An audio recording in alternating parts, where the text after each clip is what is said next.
You're listening to littlepodcast.com. Saved by the Bell is batshit crazy. Hey, it's me, I'm Quizbot. What's up? Hey! In addition to his wives, he definitely had concubines. I really want to do this one so badly. Okay, that's what I say when I see Chompette. A few years ago, I went through a dark time, and I We're learning boy. things about math. Welcome to Born in the 80s, episode 340. I'm your host, as always, John Dangereux, joined by my two lovely co-hosts. I am Matt Haig, and this is how humans talk. And I'm TJ May. Yes, and we're joined this week with our special guest. Hey, my name's Cole Watson, and he talks like a person, I talk like a dolphin, so hopefully there's not like an issue communicating. That's good, though. I mean, does that come in handy? Do you live near the water? Sorry, I'm trying to dox you right now. No, you're fine. No, I am landlocked, and it never comes in handy. If anything, Okay. It's more of a burden. Okay, fair enough. It's one of those things that you go to SeaWorld and then you're just mobbed. Yeah, yeah, exactly. Well, no, because I get mistaken for one of the dolphins. They keep trying to throw me into the water. That's a good way to get free food, though. So Yeah. Yeah. Those raw fish for free. Shellfish allergy. Oh, no. That would be a sound Yeah, cue that so I I guess, guess it's over there somewhere. So, explain yourself. Who the fuck are you? Why are you here? You just waltz onto our podcast, start saying words, start saying stuff. You're a dolphin? That wasn't funny. Yeah. So my name's Cole. I do some music and some podcasts under the name Nugatory. I also make monthly segments for Gamestop TV, and they're really weird and confusing, but they're fun, and that's pretty much it. That's the gist of what I do. That's my personality boiled down to a poorly structured sentence. Nice. Excellent. That's how you know TJ. Yes, Or yes, that's how you yes, it met is. him. Yes, 'Cause TJ through used to GameStop manage. things. Yeah, No, yeah. I basically stalked him into his Discord channel and then just bug him once every 2 months. And let that be a lesson to everybody out there. Stalking works. Yes, exactly. If you've seen the Netflix series You know that it is not only acceptable but appealing. Oh. Is that what that's about? I saw Yeah, that on it's my, not like a good show, but Okay. it's all. No, I would have guessed. Yeah. Yeah, it's super interesting. So like I was fascinated by the show. It's like not like the show like for its narrative or anything, but like the meta of the show, because it was a show made for Lifetime.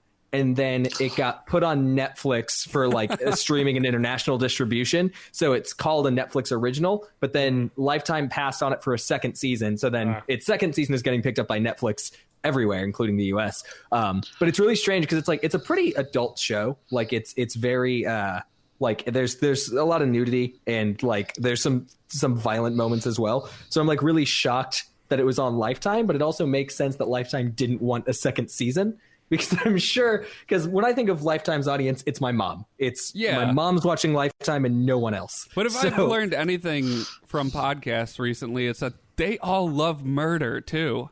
Yes. Yeah. My mom's favorite type of show are like murder mysteries. But this one is more like, I don't know. It's definitely aimed at like the kids that were really into young adult novels that are now in their early 20s. Like that's who the show is for, pretty obviously. So it's like why it was on Lifetime to begin with, I have no idea. And I'm sure like they received no shortage of emails that were just like, what is that? It's way too sexy for 7 p.m. or whenever it was on. Push that shit back to 7:15. Yeah, exactly. Yeah, I always think it's interesting that Netflix is kind of a mix of here's some marquee original stuff, and then here's a bunch of shows that like other networks wouldn't pick up. So we're just like, hey, Yeah. we'll throw you some money. It's just exactly. they have enough money to gamble on stuff to see Yeah. like what's going to be the next Stranger Things. Yeah, And it doesn't matter if they hit a bunch of duds on the way.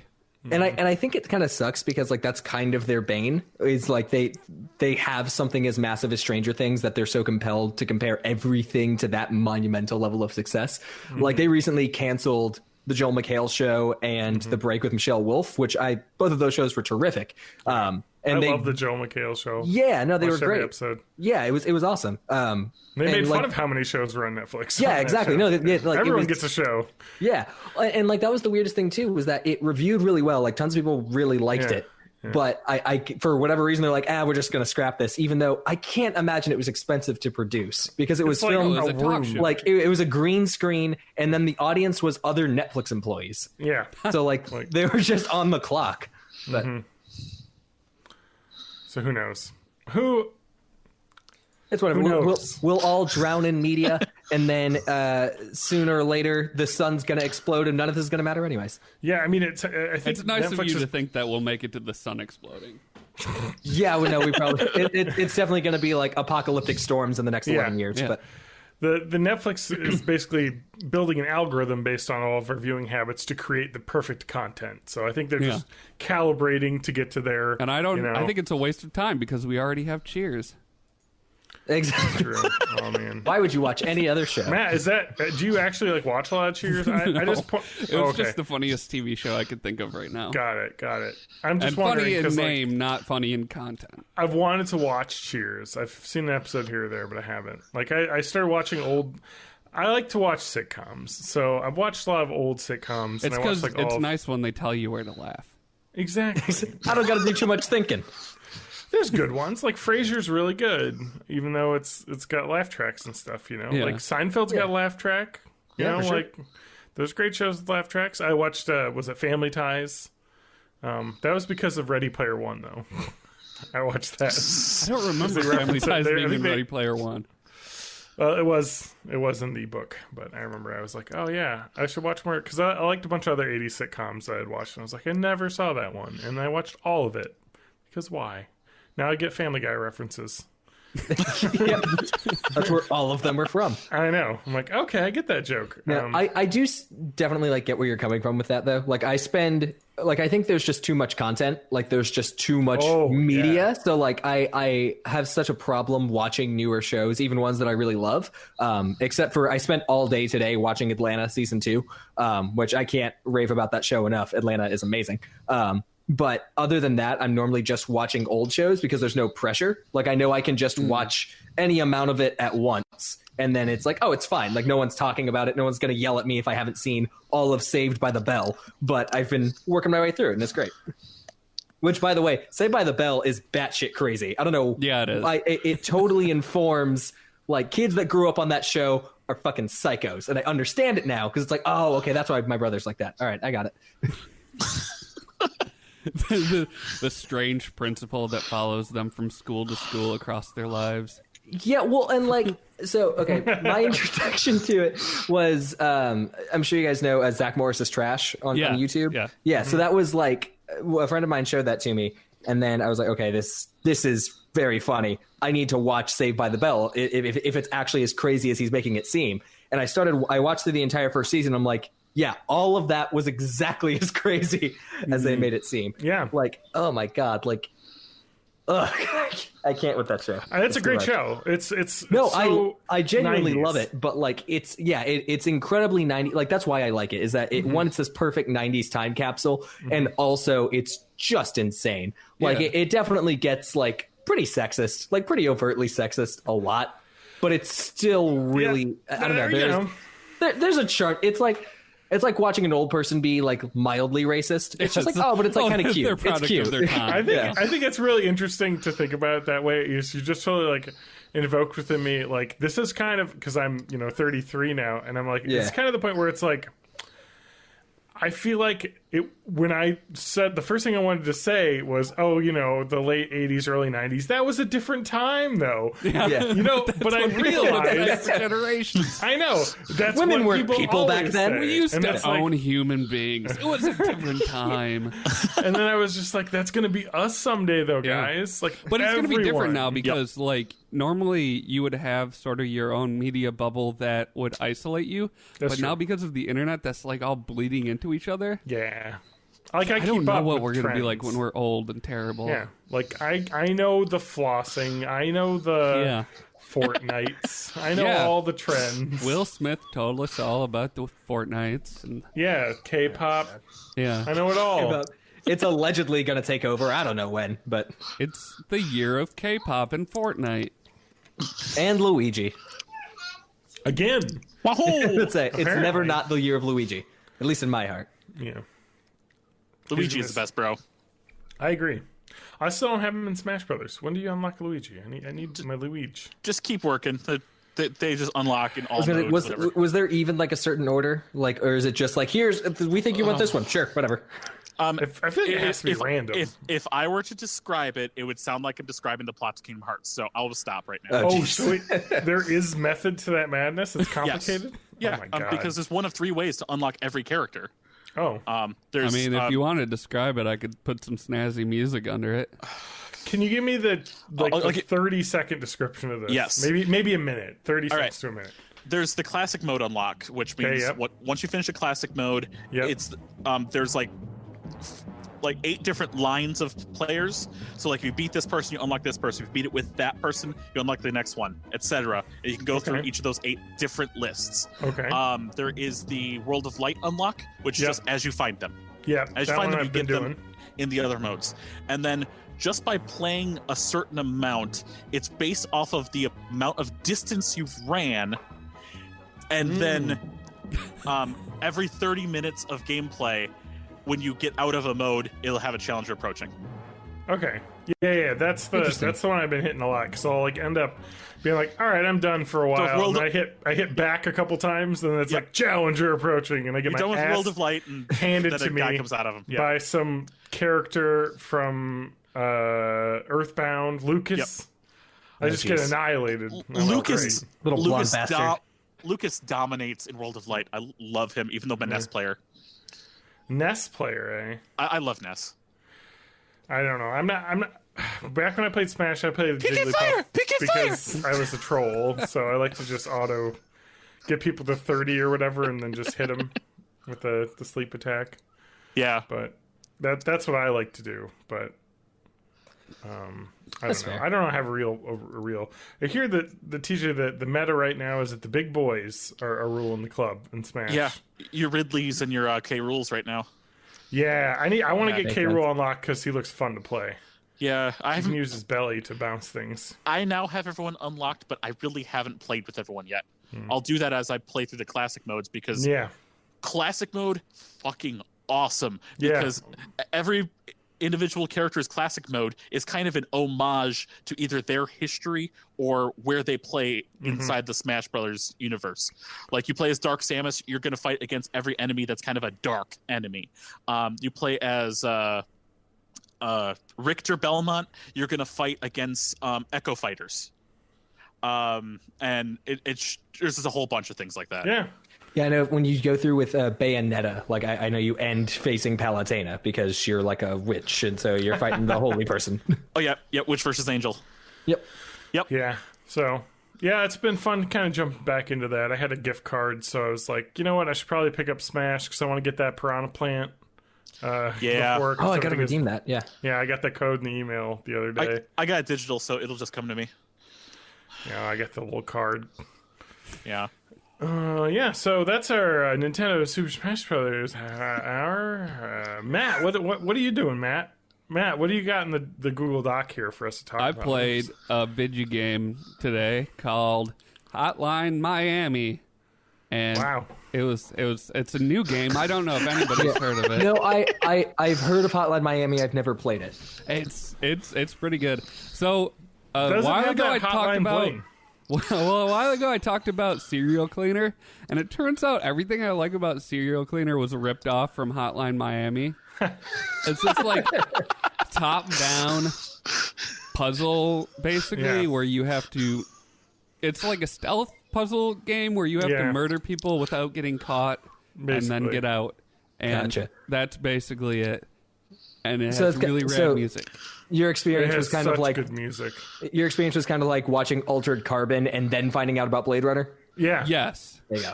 Yes. Except I haven't watched Altered Carbon, so I guess I won't bother now. All right. No, it was a Netflix. That's a Netflix series that's got boobs in it. Yeah, I've never seen those before. So it's cyberpunk, but it's not necessarily exactly. I've heard like that's pretty good. I just never. I have too. I haven't watched it either. It's the massive amount of content. That's the thing. Exactly. I've got like 4-hour-long shows I need to watch, and yet I'm still rewatching. I don't know, Mad Men for the third time. That's the thing. It's so much easier to just rewatch something you've already seen, and then it doesn't matter if you fall asleep in it. Yeah, I'm pretty much perpetually rewatching Futurama. Like I'm never not like putting it on at some point. Good choice. Yeah, that's kind of my here's a John fact we're all gonna learn. So this started all the way back when I was little. I used to watch John TV. facts. Thank you for the dab. So John facts. I used to watch TV to fall asleep when I was like, I don't know, I had a TV in my room when I was like maybe in high school. Yeah. And I had taped episodes of The Simpsons. Like, man. because it was on at like 5 o'clock every day on the local Fox affiliate. And so I just had the VCR. Yeah, this is how old I am. VCR set to auto tape at 5 p.m. every day. And it would just get a new episode. And so I'd fill up, I had like 12 or 15 Simpsons tapes. And so I would have all these reruns of The Simpsons to watch. And so I would watch those to fall asleep. And then as like things progressed in college, I had a laptop, so I'd have the laptop, and I would have like episodes of shows on that I would watch to fall asleep. I watched, but Futurama's one I've probably seen through like 6 times because of that. You know, I've done Simpsons a bunch, Family Guy, any like animated or like cool show that has like hundreds of episodes. I can just put that on to fall asleep. Put it on. I do that with podcasts. There are certain podcasts I've listened to all the way through like several times. Okay. And but also like my memory is so bad that something will happen and then I'll make what I think is a funny joke about what was just said on the podcast, and then the other co-host on the podcast will say it, and I realize that I'm just parroting what I've subconsciously memorized that they already say. I like to fall asleep listening to this podcast. Oh, I just yes. put it on. I've actually thought about putting this podcast on the background so my dog has something to listen to. Let me just put on some soothing sounds for us.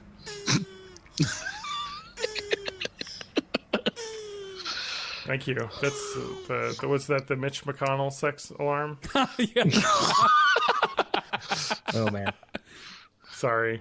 He looks like a turtle though, so he does look like a turtle. I actually years before this administration, like I actually had a pet turtle that I named Mitch McConnell. Oh wow. And I just like Did he leave and not come back for some reason, even though he needs to be there? Yeah, that's actually precisely what happened. So like I remember we had like a little car for him. Like it was just like a little. I think it was from. Did he die in a car accident? No. I mean, first, okay, he shouldn't have been driving. Like that was the biggest mistake. No, but it was this. I think it was like a. It's like a toy from like a fast food restaurant of some kind. I don't even remember, but it was just like a little cardboard pink car that we put him in. And what a delight he was. Oh, cool. Rest in peace, Mitch McConnell. Oh. I would trade your life for the real one in an instant. Yeah, I was going to say, I can't wait until we could say that again. But so anyways, how's everyone doing? So Hotline Miami, man. Yeah, Hotline Miami. How far into it did you get? I did 4 levels. I played for 1/2 of 1 hour.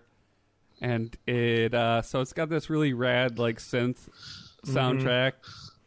And it takes place in the 80s, and it's pixel art, and you murder. It's got this weird, like, fools. culty type storyline. It's just really weird. Yeah. And it's got a lot of style. Really? Yeah. I haven't gotten far enough into it to have actually. I'm still at the point where it's like, oh, here's a mission. Here's a mission. Here's a mission. So it gets really neat. It's one of those games that's like really can be.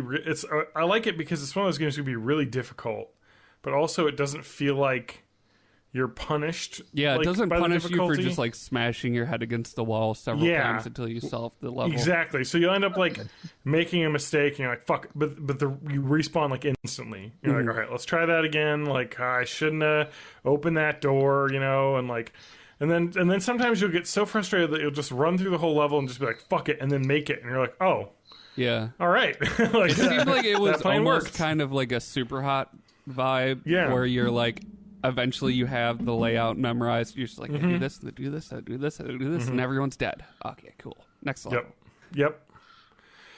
But yeah, it's a real cool game. So. Yeah, something that you said that like you can restart really quickly. I think it's really interesting how much that can affect how a game feels and like how you react to a game's difficulty is how quickly you can restart it. So like if something's super challenging and then you have to wait like upwards of 30 seconds to try again, like you just stew in your anger for so much longer. Whereas like if you can just quickly restart, like I don't know, I feel like you just approach it differently. John and I talked about this with like PlayerUnknown's Battlegrounds months ago, where it's like it's stressful, and then you die, and then you're immediately back in another game. And they're like, let's play another match. And like, you know, a minute and a half later, you're already dropping into another match. And you're like, all right, let's do better this time. Yeah. There's the game that came to mind for me was a game called Ollie Ollie. Yes, that's a real board fun game. Yeah, it's awesome. I highly recommend it. But with that game, like you have a relatively short level, but the objectives are really difficult, and so you're just trying it over and over and over again. But it's the fact that you restart, you just push X and then triangle, and then boom, you're done. You're back in. So like the fact that it's that quick like makes you feel better about trying it over and over and over again. It doesn't feel like that much of a slog because of how quickly you can jump back. Well, it gives you the freedom to feel like you can do some sort of whatever you want. Exactly. You don't feel like, oh, if I fuck this up, I gotta wait. It's like, no, let me try that. Let me try this weird jump. Yeah, exactly. Like do whatever combo you can, and it also lets you know that it's okay to make mistakes. Like even though you'll die, like you're back immediately, and the level's not that long to begin with. Yeah. So there's a game I really wanted to finish and play because I, am a huge Star Wars fan. Star Wars: The Force Unleashed, the first one. I played on Xbox 360, and there was a point where I think it's maybe the first or second boss that you fight, but I kept like beating him, and then there's this like jump sequence after it, and I kept like, I don't know if I was fucking up and I didn't know how the controls worked or something, but I kept getting killed, and it would respawn me like the checkpoint was before the boss fight, so I have to watch the cutscene, beat the boss that I didn't do every time because I wasn't great at the game, and then get to this jump puzzle. I'm like, God, if I fuck this up again, and then I did it like 2 or 3 times. I was like, okay, I guess I'm never going to play this game again because I'm not going to go through that again. You know, and I don't feel like looking up a fucking walkthrough just to be able to get through to figure out how to jump, and it'll probably just tell you, just make the jump here. And then it's like, no, like, just be better. I tried. Just do better. Exactly. Do less bad. Yeah, I can't remember what it was, but there was some game I was playing recently where like I messed something up and then I had to go back and like it was a similar situation where like the checkpoint was before a task I'd already accomplished, and it's just like it's not fun. Like it's not fun to do this part again. I already did this part. Why do I have to do it again just because of one stupid mistake later that has nothing to do with this? Yeah, that's kind of an interesting thing. Yeah. Anything that has a boss fight, fuck you if you put the checkpoint before the cinematic. Yeah. I only need to watch that shit once, and then every time I restart the boss when I was playing Hollow Knight, scene. One thing I like about that is there's like it makes a big show out of the first time you encounter a boss, but then if you come back, they're just like, okay, I'm ready to fight now. Yeah, it just starts. Exactly. Yeah, especially with a game like Hollow Knight, like it understands, like you don't really need to see it more than once. You just want to go back and do the thing. You want to retry it until you get it right. Yeah, and then. Yeah, so that's an interesting thing, like going back to old, specifically like Grand Theft Auto games. I think it was even Grand Theft Auto 4 had the problem where like there just wasn't good checkpointing. Specifically like Grand Theft Auto 3. If you go back and try and play that, and you get into like a 20-minute mission and you fail, it's like, oh, well, you're dead, and you start back at your house and you have to drive to the mission guy, start the mission up again, and then it's like, oh my God, why? Isn't there the one where you had to blow up the armored car with grenades? Yeah, that was just the worst. Really difficult missions in that game, and you just having to not restart, right? Even just so if you had to restart the whole mission, being able to just restart the whole mission, but like you would die and you would have to drive back across town to where the mission starts. It's just like, and then in GTA 4 they were like, okay, fine. Whenever you die, you'll respawn. There'll be a taxi. They'll drive you that you can fast travel to the start of the mission. It's like, just put me back in the mission where I died. Why would you do that? And I had a hard time finishing that game too because of that. Because there were some missions that were really long, and you would just fail the last part of it and be like, I can't deal.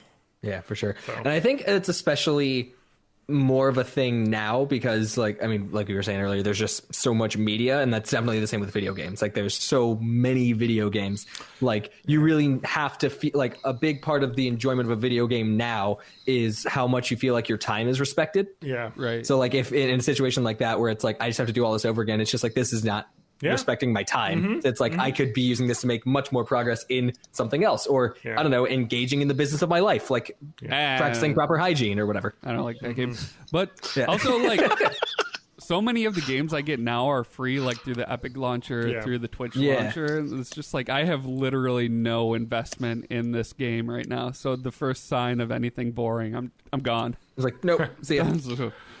Yeah, that's kind of an interesting thing. I was reading about how like a lot of developers have been trying to get on the Epic Game Store because they feel really fatigued about the way that Steam is curating games, and they're like, oh, our games never get discovered. And part of it's like, I understand Steam is not as good as it used to be in trying to find stuff because there's so much on there. They let everything in now, but also like there's just a lot more games out now. Like and so if you're an indie developer, if your game doesn't stand out, it's not Steam's fault it isn't being discovered. It's because there's so much out there right now. Download Unity for free. You can make assets for free with like whatever the open source version. Anyone can make a game now, which is great. Like, Yeah.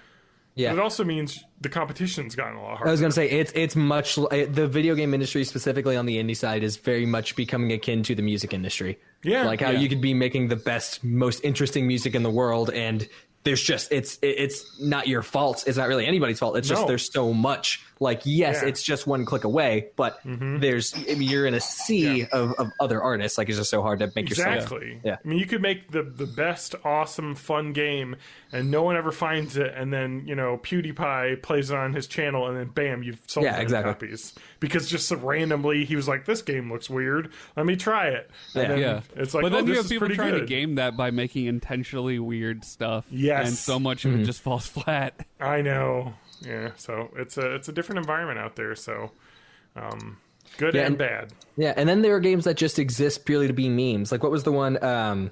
Get Over It, where you have to like. Oh, Benefati. Get Over It. Yeah. Yeah, he makes weird games though too. I mean, like, he made Quap, which I love. You guys have played Quap, right? Oh yeah. So he made Quap. He made Clop, the horse version of Quap, which is pretty good. So he's all about making weird, like motion-y, controllable. I did not realize games. it was the same guy that made Quap. That's super interesting. No, I played so much Quap in the computer library in high school. Like that's like where people were exposed to that game. Like it's a Flash game that isn't blocked. So like, all right, cool, I'll do this one. Yep. Yeah. So anyway, cool, Matt. That's Hotline Miami. That was my Hotline Miami review. 4 out of 4 stars. I don't know, TJ. That's on a rating scale. TJ, you talk about something. What is your life? What is my life? How's the weather? Sorry. Oh, you're talking about Is it a hellscape down there? No, it hasn't hit yet, but it should be coming soon. Okay. Wait, what's happening? So I'm just outside Chicago, and we're about to get hit with about 9 inches and blistering wind. So you're about to get hit with. Never mind. It's like a penis. Yeah, you. Lake effect snow, baby. Yeah, it's the worst. But no, as of right now, we haven't gotten. Well, I haven't been looking. Okay, maybe it is getting a little worse right now. Look out the window and it's a solid wall of snow. I guess. Wow. Well, I guess we're not leaving the house now. We have to dig exhaust tunnels for the heater. So. You have work tomorrow, eh? Oh, I don't. I left retail to go to retail. Well, Yeah. That's how it works. You end up, what are you going to do in this economy? Pulling you back in. Yeah, exactly. But I want to get an old friend back on the podcast. Oh boy, yeah. So cool. Yes. Every new guest on the podcast, barring me because we couldn't find this stuff for me apparently. Correct. Every new guest on this podcast gets submitted to some insane questioning from our off-camera Quizmaster, Quizbot. Doesn't work as well now? in the video form of this show, because before we could pretend there was a robot in the room with us. It's me, I'm Quizbot. What's up? Hey! Hell yeah. There he is. Quizbot's gotten a little different. He's watched some episodes of Happy Days, so he's got some slang. There you go. Sit on it. Oh, yeah. Quizbot's famous catchphrase. Today's version of the 1950s. Hey! All right. This robot's gonna quiz you on leather jackets. You better be prepared. Yeah. So, yeah, anyway, continue to explain who this is, TJ. These questions are really not like yes or no questions. These questions really get to the meat of who you are as a being. And they've been scientifically proven to bring out your true self. Yes. Okay. Peel away your soul layer by layer. Okay, so now did Quizbot do the research itself? Like, how is it scientifically? It's an algorithm. Mm-hmm. Okay, yeah. Gotcha. Have you heard of Google? Here's a crazy algorithm. It definitely wasn't a bunch of us back in like 2010 when we started the show. Okay, gotcha. So made it's a not... huge stack of random questions on index cards. Okay, gotcha. That Quizbot is reading, but this is scientifically proven that the 5 of these random cards will show your true self. And the worst part is that this is getting pared down at this point. Okay. I mean, I have been you're eliminating some like I have been. Let's say this one plays a little racist. So I'm going to toss that one. Well, the thing is that you're not too far off. Maybe not racist, but just I don't know if I like. We had some different guests back in the day, and maybe I don't like the question anymore. And so I've been like putting it at the bottom of the stack, and I just shuffled it. So it's full of some good ones, I'm sure. All right, fun. But I feel like I'm going to commit to, if I'm not going to ask you it, and I don't think I'm ever going to want to ask anyone, I'll probably just say what it is and throw it in the garbage now. So Quizbot's doing a little cleaning as well as quizzing. Okay, cool. Yeah, glad to be part of the Marie Kondo process. Yes, exactly. Which one of these questions brings me joy? That's what I want to keep. But I actually throw out the questions we've have asked, because we don't want to ask everyone the same questions. Right, naturally. Each Quizbot questioning is your own experience. There's been extremely cool people, extremely famous people have met Quizbot. That's right. Yeah, I forgot about that. Yep. Who is the superstar? Did Keegan Michael Key meet Quizbot? He did. He was one of the Quizbot answers. He got 5 Quizbot questions. Our one and only famous guest. Yes, a friend of mine knew his wife at the time, so. Okay, wow, that's super cool. He was in town, and we're like, "Hey, come on our podcast." And that was pre the explosion of the Key and Peele show. Correct. Gotcha. Yeah, because that was like that was show when it started wasn't with big. me making fun of him for being on the Animal Planet, and now fuck me, right? Yeah. I just like that was before Key and Peele blew up, and he was talking about like, oh, we got this like great lead in with South Park is before us, so we got all these people. We think it's gonna do great, and it's like, yeah, great. Like, what? That's awesome. So many it ended seasons. up being one of the best sketch shows of the last 20 years. Yeah. No, I love Keegan Michael Key. Never met him personally, but we'll never every time meet I him see again, him so play, that's cool. But true. Every time I like see him in something, I like the only thought in my head I was like, he's a national treasure and we need to protect him. Like we need to make sure he's fine. We need to put him in a museum. Oh yeah, I've said this multiple times. He is the nicest person I have ever met, and that's awesome. I don't say that in like I'm like literally. There's a point in I think it was in Key and Peele where Jordan Peele is joking about Keegan. He's like, oh, if he saw a homeless person on the street, like he would be like, oh, hey, what's going on, man? How you doing? Like you just stop. And he's like, no, you can't do that, Keegan. You have to like, there's too many homeless people. You have to be mean to the homeless. I know. And it's just like, his first instinct is just to be that guy. So it's like, and I was like, having met him, I'm like, yeah, that is that guy. That's definitely like, He's really talking to some podunk dude in Wisconsin with a podcast, and you like treat it with your professionalism. I'm like, geez, you didn't need to be that nice, but he was. So you could have yelled at me; it would have been fine. Yeah, you're gonna meet the same Quizbot, and let's get that first question. Awesome. Yeah, so you got to live up to that. Oh, yeah. Okay, great. Yes. Yeah. Okay, I feel like I'm already coming up short. This is a good one. Quizbot put out a good one. Would you rather? This is a would you rather. There's several in Quizbot has to ask, but you're getting this one especially. Okay. Would you rather walk across hot coals? Okay. Or be tackled by an NFL player? Is it a current NFL player? Yes. Or so it couldn't be like someone that was once in the NFL? No. Okay, it is a current like starting roster NFL active player. Duty NFL. Okay. We're going to even say it's a defensive NFL player who knows how to tackle. Okay, like his thing is tackling people. Yes. Okay. Or walk across hot coals. How long is the walk?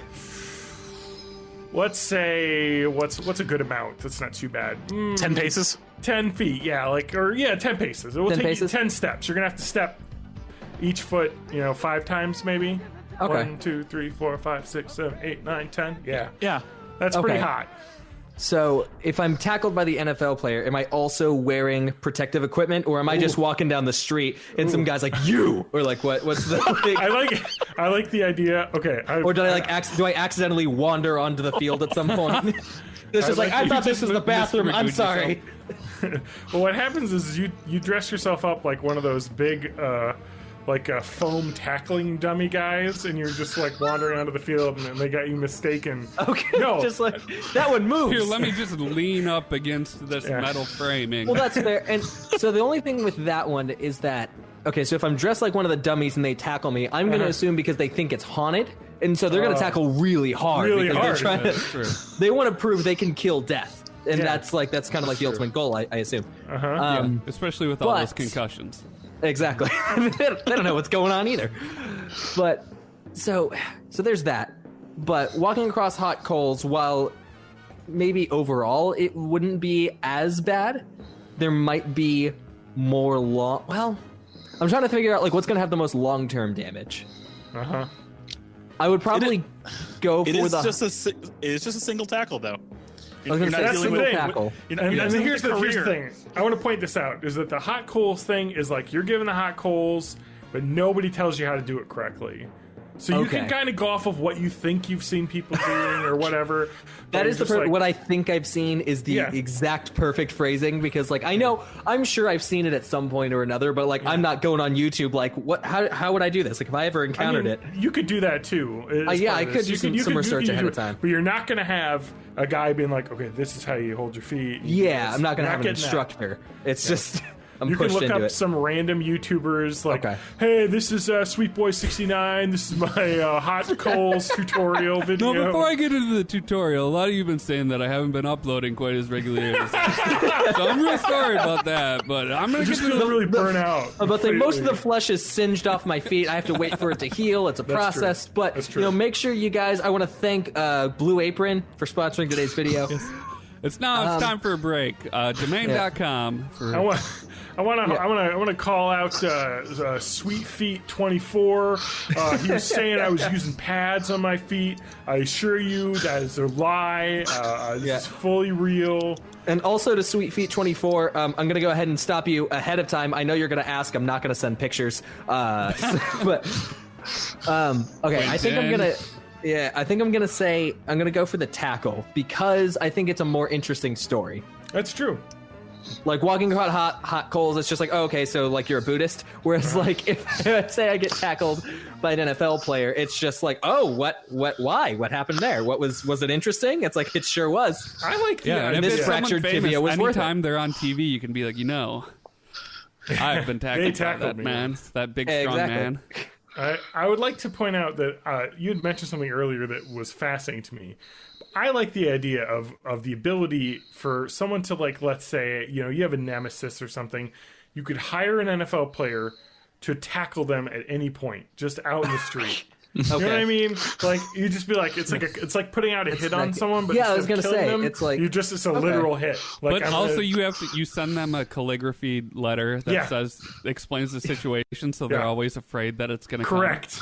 At some point in the next year, you will be tackled by an NFL player. I was going to say, you cut in front of me at Smoothie King, motherfucker. You may not remember me, but I remember you. No, I'm sure there's got to be some kind of tackling service available on the dark web. Oh, yeah. Yeah, like I'm sure it's a bullets. sex thing, though. Oh, yeah, And also they're all undercover cops. All right, I'd like to. I got a hotel room, and I need 6 women to come over and tackle me. You know what I'm saying? Just break my fucking bones. Have you heard of a golden tackle? Oof. Basically, it's what we were gonna do, but in Trump Tower. Yes. Okay, so tackled by an NFL player. Thank you, Quizbot. We will toss that question in the question bucket. Did we have a name for that? I don't know. It's been so... Yes, thank you, Quizbot. All right, Quizbot, thank you. This is a blank card that I realized I shuffled in by accident, so this may take a while to get to some questions. This one just says, it's really interpreted. This one just says eagle on the top of it, so that one wasn't finished. Here we go. All right, here we go. This is good. Oh, God, this is Quizbot. You know me. You know me so well. This ties in with what we were talking earlier about sitcoms. Okay. This is a fight question. So in this scenario, you have these two people, and they're having a fight. You got to pick who's going to win. We've got Tim, the Tool Man Taylor, Tim Allen. Oh, boy. Versus Alan Thicke, who you may not know, I know from Growing Pains, which I have a DVD of right here. Yeah, rest in peace to Alan Thicke, by the way. This guy right here. Day Alan Thicke, or... Yeah, obviously it would be before his passing, I would assume. So I believe to interpret Quizbot's original thought, this is Tim Allen at his prime, Tim the Toolman Taylor, versus Alan Thicke as his prime as Papa Seaver. TV daddies. Right. So Tim Allen is post Coke but pre Toy Story. Yes. Post ratting out his Coke buddies. Okay. Jason Seaver. That was his first name. Okay. I mean, I like Alan Thicke more than Tim Allen, but that's also not like a particularly high bar because I don't. I'm not like, man. You know who I can't get enough of that Tim Allen fella. He's not in enough stuff. Oh, you must not have seen Christmas with the Cranks. Oh, I have, unfortunately. I'm like, I have this problem. This is just quick tangent. I like shitty things almost more than I like good things. Mainly just like I'm a huge Mystery Science Theater fan, so like crappy movies and crappy TV is just like my favorite thing. Yeah. And so like there's a Tim Allen stand-up special that just hit Netflix and it's like from the 90s. And so like it was during Home Improvement because it has like the whole Home Improvement set, and I think he's holding a wrench or something. So it's like, so I'm like so tempted to watch it, but it's like I know I'm not gonna have a good time. Like it's not gonna be fun bad, it's just gonna be bad. But anyways, especially when he goes off on his evolution rant. And so we got to think about why are there still monkeys if we came from them or whatever.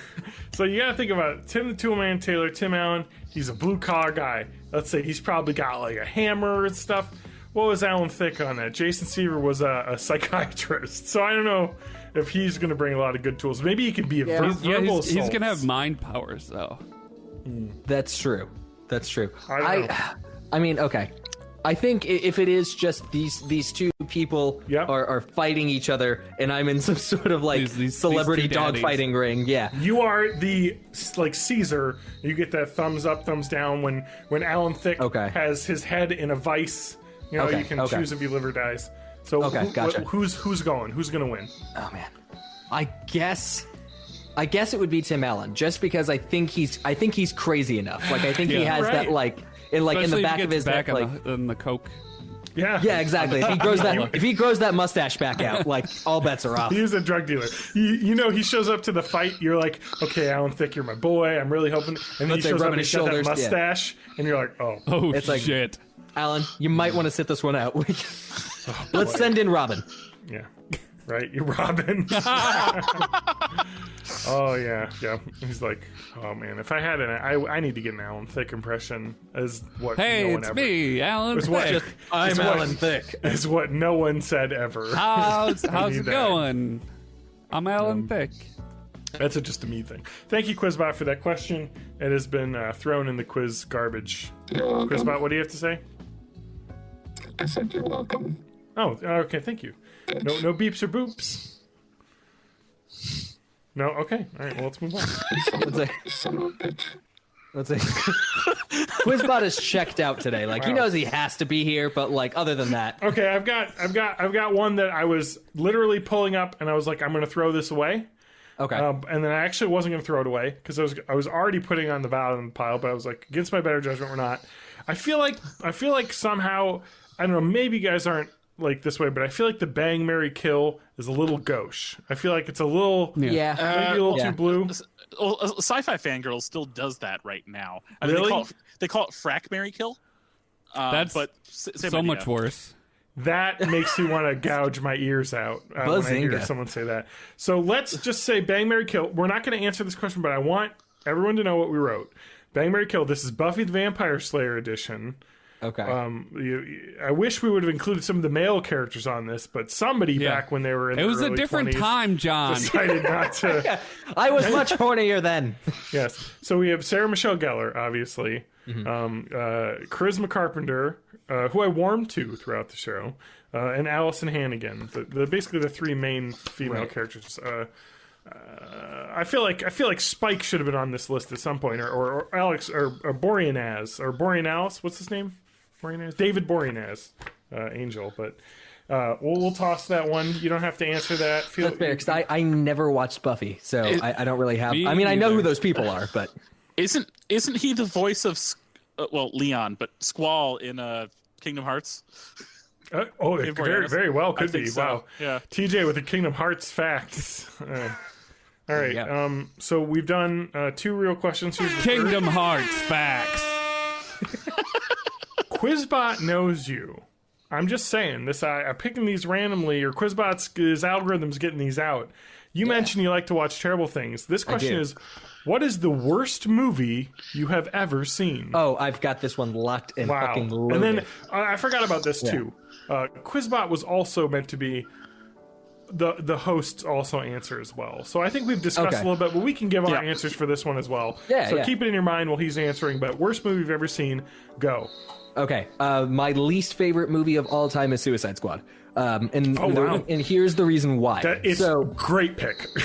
So Suicide Squad is hot garbage because if it were just there's 3 types of movies. There's good movies, there's bad movies, and then there are movies that are so bad that they're good. I feel like that's just it's if you have a movie, it's one of those 3. So Suicide Squad is the worst that a movie can possibly be without it being so bad that it's good. Like if Suicide Squad were just a little bit worse, I could love it.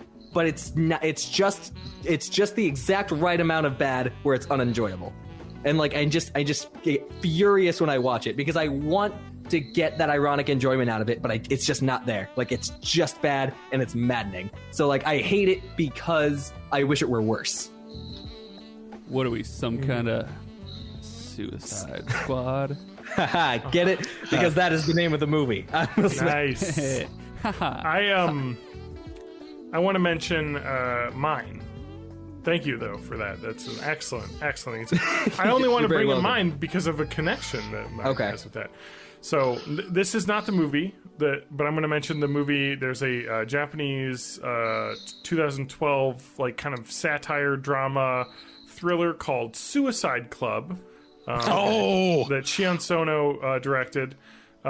Great story. It's kind of about like a cult where people basically, it's all these high schoolers are just like committing suicide like in a group, and there's like some cult and the cop is trying to like figure out who's behind it and whatnot. Really interesting thriller. There is a movie called Noriko's Dinner Table, which is a follow-up. I'm just going to read Rotten Tomatoes here. Says, and the Rotten Tomatoes gives us a 64%, but I feel like that's high, very high. Constitutes a follow-up with thematic similarities and loose narrative connections, though not a direct sequel. When I picked up the DVD from our like crazy foreign DVD place, I was like, this is a sequel to this awesome, campy, like thriller movie. I'm excited, and it's this super heavy, like slice of life drama of 2 of the characters. Who one of which had died in the Suicide Club movie, and like it was like telling this, and so like maybe it's like I'm reading like the high reviews. I'm like maybe that's reviews of people taking it on its own context, but as the way it was just so boring. Like when you come from a movie called Suicide Club where there's like groups of girls jumping in front of trains and like crazy weird like hackers with like blades, like, or the guy, I don't know. Anyway, it's a really crazy movie, and that doesn't like nothing happens in it. And there's like weird like voiceovers and like journaling kind of feel to it, and it's just like, what is this movie? Some of the reviews pointing out maybe some people really liked it. A lot of the reviews I'm reading are negative. Let's see here. Variety says too long by half, which I would agree with. And here's the best one. James Taylor, not the famous musician, but the LA Weekly writer, wrote, Noriko's Dinner Table is both prequel and sequel to Suicide Club, but never its equal. It's twice as long and 3 times as ponderous, which I would agree. Oof. It's over 2 hours long as well. Oh, jeez. That's... Anyway. Yeah. So that's rough. That was more of a expectations and then getting something completely different. Yeah, that sort of reminded me of the sequel to the Blair Witch Project. Oh god. Like the second Blair Witch movie. So it ended up being really, really horrible, but the original idea was fantastic because like what the director wanted to do was make a super on the nose satire about these kids that like saw the first Blair Witch and tried to recreate it. And so it was basically like, these people are dipshits and deserve to be punished. And so like it was supposed to be like very tongue-in-cheek, but like what ended up happening was the studio saw it and they're like, nah, you need to add some titties and you need to add some gore, and they just destroyed the movie in the editing and reshoots and all that, which sucks because like it could have been really great, but it just ended up being terrible. I feel like I need to rewatch this because I'm reading some of these reviews, and it may have been no. You know what? You're right. Too much content. Why rewatch this? I have my Noriko's Dinner Table story. I'm reading some of these reviews, and they're like, it's just this really interesting like domestic psychological thriller / comedy. I'm like, maybe, I don't know. And then this guy from Box Office Magazine says growing up has never felt so god awful and tedious. And he gave it 1 out of 5. Fucking mood, dude. Man, I know. Like, I don't know. But there's only 11 reviews, so the 64% is a very low sample size. So, okay. Gotcha. Anyway, sorry. Everyone else can go on now. I'm done. All right. I'll say the last movie, the last film, we'll say, the last piece of visual art that I turned off maybe 15 minutes of the way into it was Human Centipede Part 3. Oh, Christ. You were in for parts 1 and 2, but not 3? Okay, so here's the thing. Part 2 did a thing similar to what you were talking about, where it was like a fan of Human Centipede Part 1 just like goes bananas, and it was completely over the top and campy and gore fest hilariousness. Mm-hmm. And part of that, I think, is that they made the main character mute, so acting ability wasn't really a problem. But then in the third one, it was the German guy from the first one and the British guy from the second one doing like New Mexico accents, and they're in like a New Mexican prison yard, and the whole thing is lit like it's a soap opera. Oh boy! They cast porn stars and porn stars and Human Centipede. I think you've gotten my DVD. Yes. No, but I could have sworn I was using private browsing. They put her in a speaking role. Is the problem? Yeah, I was gonna say, it's like you have a bad movie on your hands when the biggest mistake was like, yeah, they let the characters talk, and that was like it really went downhill when they started saying stuff with their horrible like Southern accents. Mm-hmm. Anyways, that's my life. So, the first thing, the only one that's really popping in my head for me, is a movie I really enjoyed back when I was a young TJ, which was a long time ago. I wasn't huge into the fantasy genre, but the few fantasy movies I had seen, I'd really enjoyed. And then I went to college and watched the Lord of the Rings movies as they came out. And then I'm like, hey, I remember watching that one movie, the one movie that they made based off of Dungeons and Dragons called Dungeons and Dragons. I should get this movie again from this used video store that we had in town, and I should watch it. Oh, this movie's not good at all. And the only redeeming features it had, because it wasn't good writing and it wasn't good CG animation, was its little bit of comic relief because I forget which Wayne's brother was in that movie. That would be Marlon Wayans. It'd be Marlon Wayans in that movie. Marlon Wayans. Thora Birch is in this? Famous for playing Snail. Jeremy Irons is in this. And Thora Birch was in that. Remember, what podcast episode was that when I talked about Thora Birch? Because there so many podcasts. No, because I remember correctly, we were looking up. I was talking about maybe I had seen her in a movie and how she's basically in nothing because she was in like American Beauty and then like basically nothing after Ghost World. It was Ghost World that I had seen. I loved her in that, and then she's in like nothing after that. And I was like, what happened to put her in Hollywood jail? And I was like, I found her. I think it was her Twitter account had like 50 followers or something, and I was like, man, I gotta get her on the podcast. See if I can do that. I have some questions about Dungeons and Dragons. Yes, sorry, TJ. Yes. Tell us about Dungeons and Dragons. That's my Thora Birch tangent. You really only develop strong feelings, at least as an adult who has a mind that needs to be engaged. You really only develop an emotional connection to your comic relief character, and they decide to fucking rip your heart out of your chest and kill him. They kill the spoiler alert. Spoiler for the Dungeons and Dragons movie. It was from 2000. They kill the one guy you actually grow to appreciate, and then at the end, they're like, well, something. You may see him again. And they have this like uplifting thing as they go off, like maybe hoping to make a sequel, and talk about how people just revive all the time in whatever stories you feel like putting together. But I think that's my favorite thing is like a really horrible movie being like, there's gonna be another, and then there absolutely is not another. Like Super Mario Brothers. Yes, exactly. Or have you guys seen or know about the Rapsittee Kids Christmas special? No, what is this? You don't know what this is? Oh man. Oh, I'm delighted I get to be the one to tell you about this. Okay. So this was a movie that aired on WB Kids and I think it was 2002. And it's an animated film. The story is borderline incoherent. The animation looks like it was done by a guy in like, I don't know, 15 minutes. It's like really, really horrendous. The voice cast, however, is outstanding. So you have Mark Hamill is in it. The woman who voices Bart Simpson is in it. The woman who voices Jimmy Neutron is in it. So like tons of well-known, like recognizable voice actors did this movie. But everything else about it is an absolute train wreck. The entire thing is on YouTube. I highly encourage you watch it. The most notable thing about the movie, it's kind of a meme, is that the great-grandmother character, her audio got messed up and they just left it in the movie. So like, I'm not kidding. She actually talks. So there's like an infamous scene in the movie where it's just like, great grandma, you always know just what to say. And she says, oh, Christmas. I've seen that meme. Yeah. That's what that's from.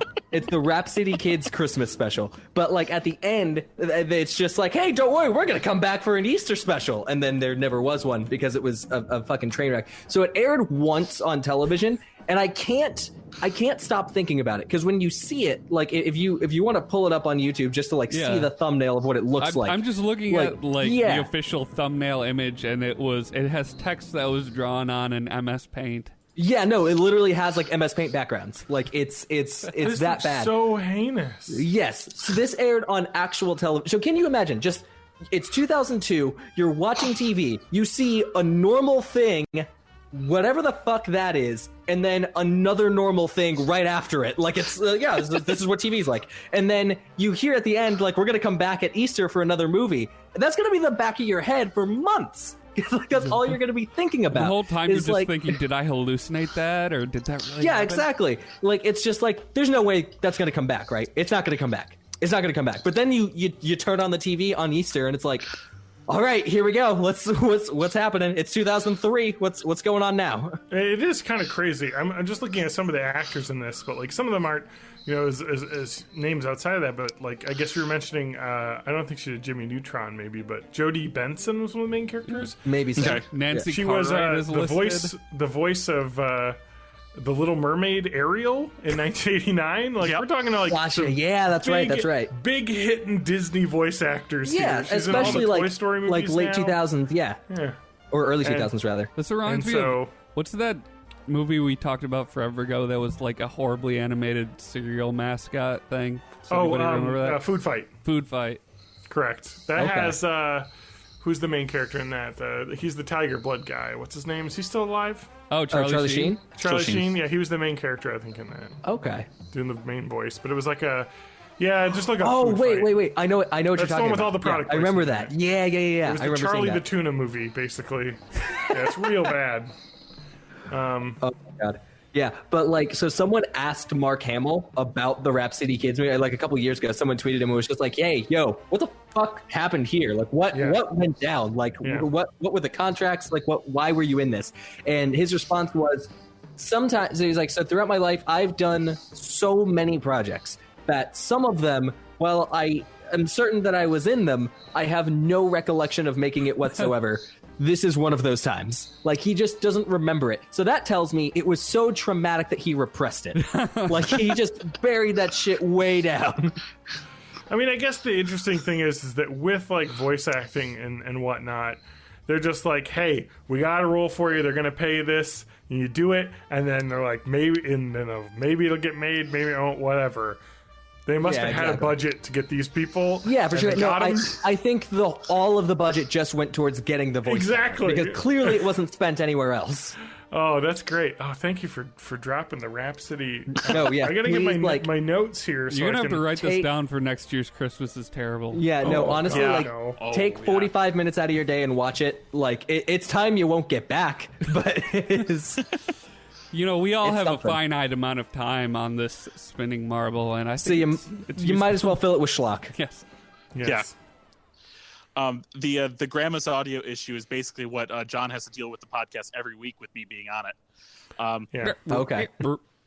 Everyone here has good internet and equipment. That's true. Teaches out in the middle of nowhere near Chicago. Yeah, I'm on a phone streaming this over cellular data. Yeah. You're in, wow. We call them developing nations now. The developing nation of Illinois. That's true. Illinois has gotten a lot worse in the last few years. So. Oh, jeez. Well, it's because of the gun rules. Okay. Well, it's been fun being on Twitch. Yeah. Well, we had it. But anyway, so that was a good one. Did we get yours, Matt? What was yours? It was Human Centipede Part 3. Human Centipede, Dungeons and Dragons. Which I think is available on Netflix still. Thank you. I wanted to bring it back to Dungeons and Dragons. And actually, I want to bring it back one more. We're going to incept back here to Thora Birch. I went on her Twitter just a minute ago. But I just want to say, just like what you've done every hour on the hour. Not that I was obsessed with Thora Birch or anything, but back in the day, because she's like my age, so I think she was in movies when I was a kid. It's like one of those things. But anyway, she's happily married. She got married in December, so good for her. Nice. Congrats, Thora. And to go back up another layer, Dungeons and Dragons. Warner Brothers has developed a reboot of Dungeons & Dragons. In December 2017, Paramount Pictures picked up the project and have a set as a July 23rd, 2021 release date. No. So why? We'll look forward to that. Hey, at least it's not Lionsgate. At least there is that. That is definitely, I guess, a positive. It's another franchise we don't need, but it's not Lionsgate. I'm going to throw this question out because it sucks. I believe I asked this of Keegan back in the day, maybe, possibly. Oh, you're on a first-name basis now? Yeah, me and Keegs. We go back. It's how many roads must a man walk down question. That's it. That was a good joke. That's a good joke question, though. It is, but I feel like we had someone answer this now, so I'm just going to toss it. Out of an abundance of caution, I feel like it's been answered. I don't want you to get recycled questions. Also, fair enough. I've moved since this was made, and this question has some gunk on it at some point. So I don't know. Is it from your apartment where the toilet exploded? Yeah, probably. Okay. All right. Here is an acceptable bang, marry, kill. We've got another one. Bang, marry, kill. We've got World Rulers Edition. Ooh. World Rulers from like what, 2013? From actually all different time periods. Oh, it's titles. Oh no, it's actual people. Never mind. Sorry. Oh, it's actual people. Okay. But it's fine to besmirch these people. We have Henry VIII. You may know from the famous song in schoolyards of like the 1930s, Henry VIII. There is Theodore Teddy Roosevelt, to have your American guy, and Genghis Khan, the famous Genghis Khan. Come on. Okay. All right, bang, marry, kill. Those three. So I guess I'd bang Genghis Khan because I guess if anyone knows how to do it, if we're all related to Genghis Khan. That's true. He's prolific. Yes, supposedly, he's I think got... what is it? People of the Asian continent descent have at least 2% Genghis Khan. Something like DNA that. There was them.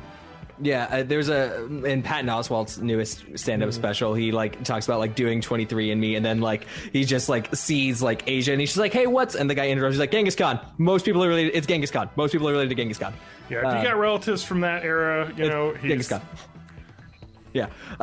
So him, and then, sorry, what were the other two? It was Teddy Roosevelt. Yeah, and Henry VIII. Henry VIII. All right.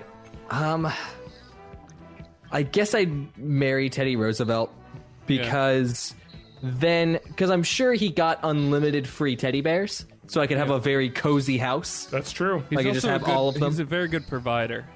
Yeah, that is very true. That's true.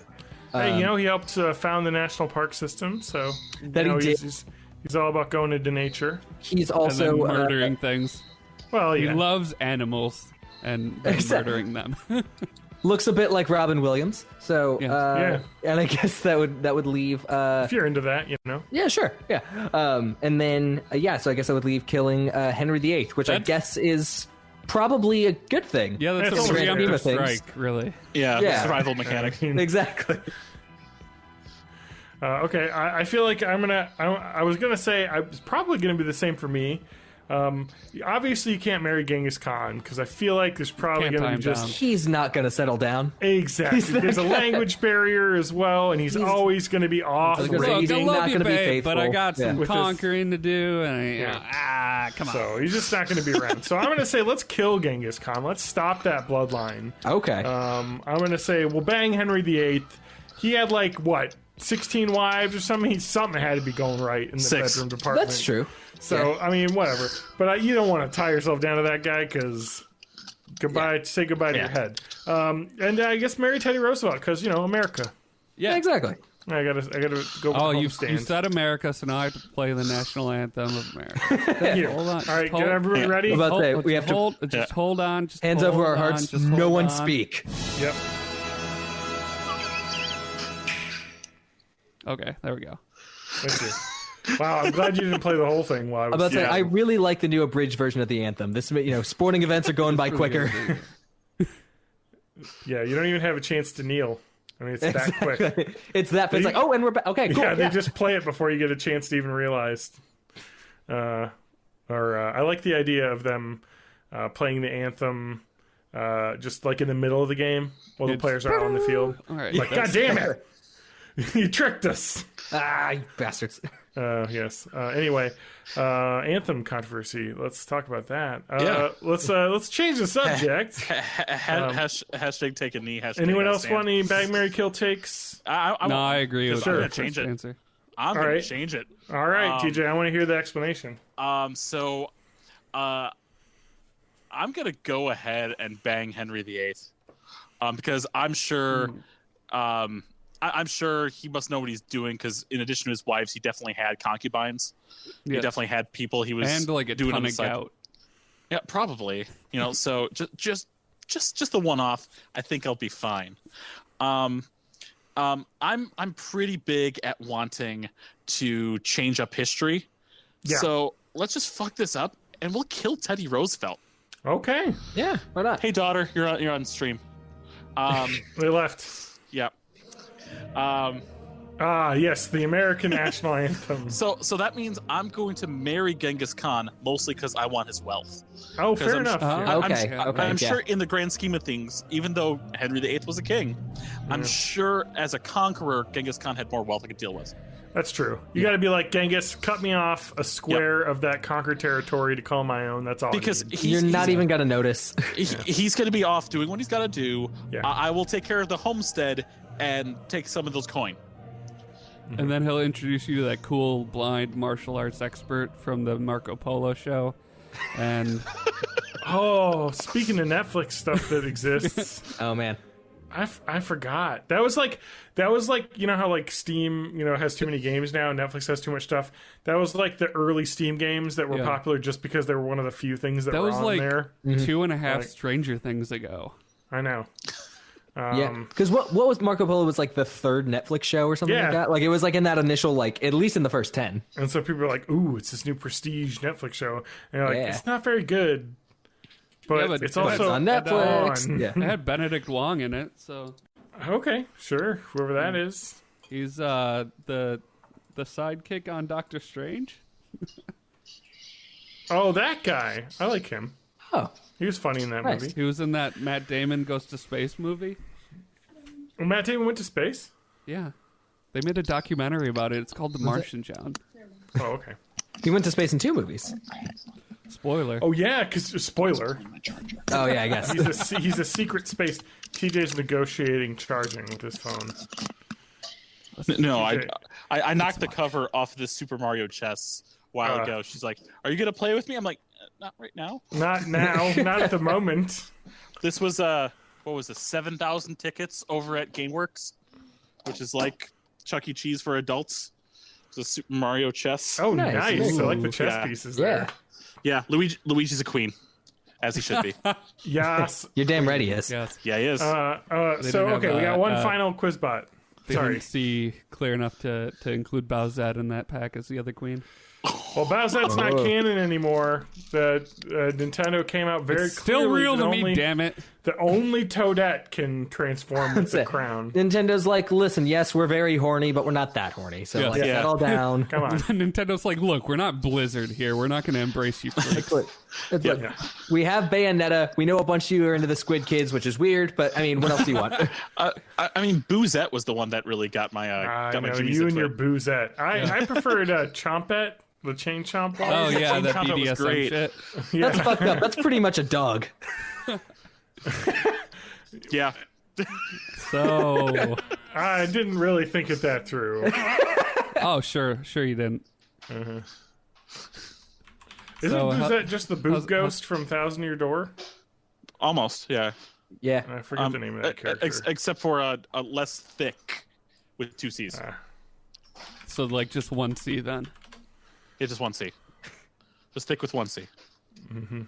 Yeah, well, anyway. Yeah, the Chompette. Oh boy, why did I Google search that? All right, let's move off that and get to the final Quizbot question. Oh, man. Make sure you got Safe Search on, folks. It's fine. We'll put them in the Discord. On Yeah, try banging that later. /born in the 80s. That's true. YOLO420.com/born in the 80s is our Discord link. Let's get our final Quizbot question here. Celebrity Death Watch. Oh, Now, no. these are old. What? Oh, no. So I wonder if these people are still alive. Let's find out. Yes, they both are still alive. Oh, it's but just 2? I'm should saying go back this to our right old now, death pools. Cole Watson. Here, you are death right now. Okay. You have to, you need one soul. Okay. And this is making like decide who you want to kill. That sounds worse. Let's just say who is the one that you're gonna that you see you're gonna have to get called to get to first. You snap your fingers, one of these names will disappear. Yes. This 50% of these people will disappear. Who dies first? This is a battle of the Seths. Okay. Famous Seths.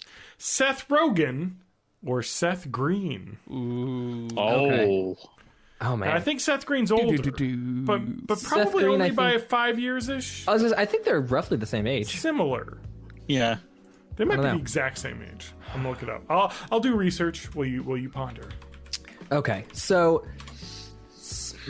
oh man, because like Seth Rogen and Seth Green are actually in very similar camps for me in that like I'm not huge fans of either one of them. Like I think they both have the capacity to be funny, but overall I'm kind of like on both of them. Seth Green is 44. Okay, Seth Rogen is 36.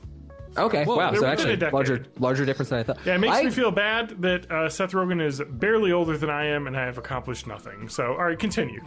Oh, I mean, yeah, I mean that. Not, but then again, not all of us got Freaks and Geeks. So That's like true. that, true. yeah, True. Insane. But oh man, that's kind of rough. I guess I would probably take Seth Green, just because most of the stuff I enjoyed from Seth Green was earlier. But he hasn't really done anything recently that's kind of, and that's how I would play it if I were deaf. By the way, okay, got it.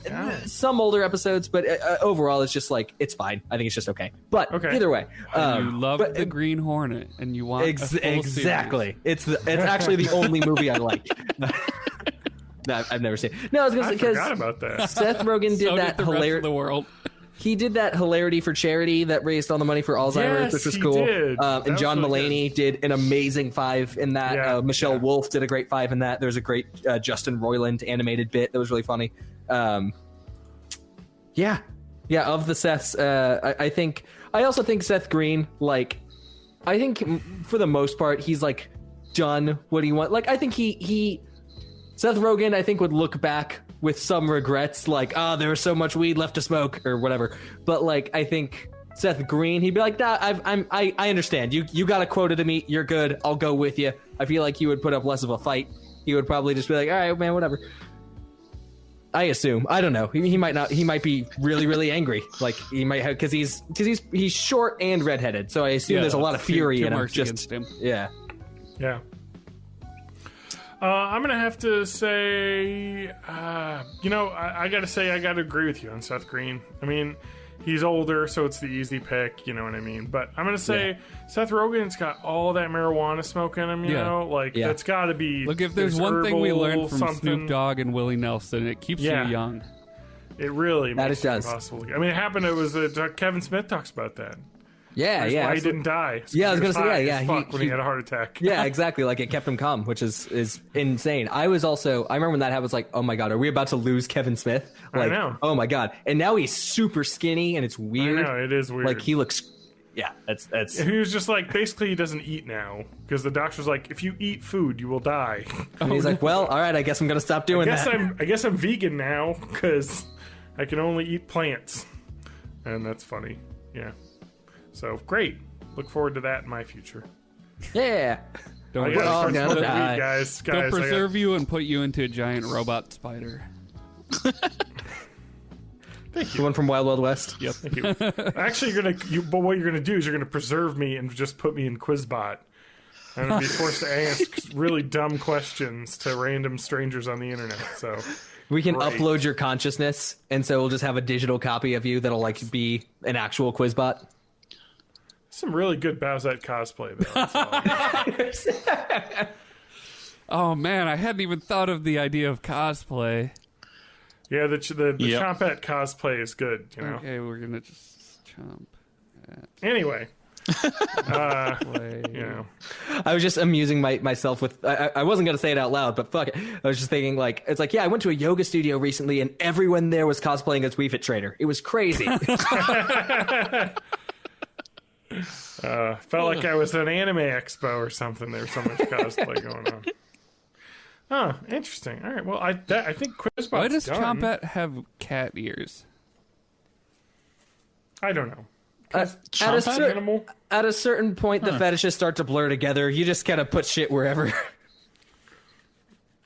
So I'm not going to be on the rest of the podcast. I just gotta. I gotta go. Yeah, I got some things to do. Well, this cosplay. Yeah, so no, but I think TJ's got another segment that we've done. I don't know if you're prepared or you want me to vamp a little bit, because I can vamp a little bit. No, I've got them. I pulled them early. Do some answers? Are we going to answer some answers? It's time to answer some questions. This is the not McElroy brothers part of the show. I don't think this is an original this. idea that we came up with on our own. When did their podcast start? Because did they steal from us? I think they did.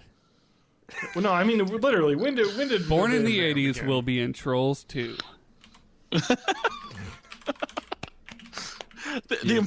the important part about Bite Answers is not that we just took a random Yahoo Answers and just like talk about it.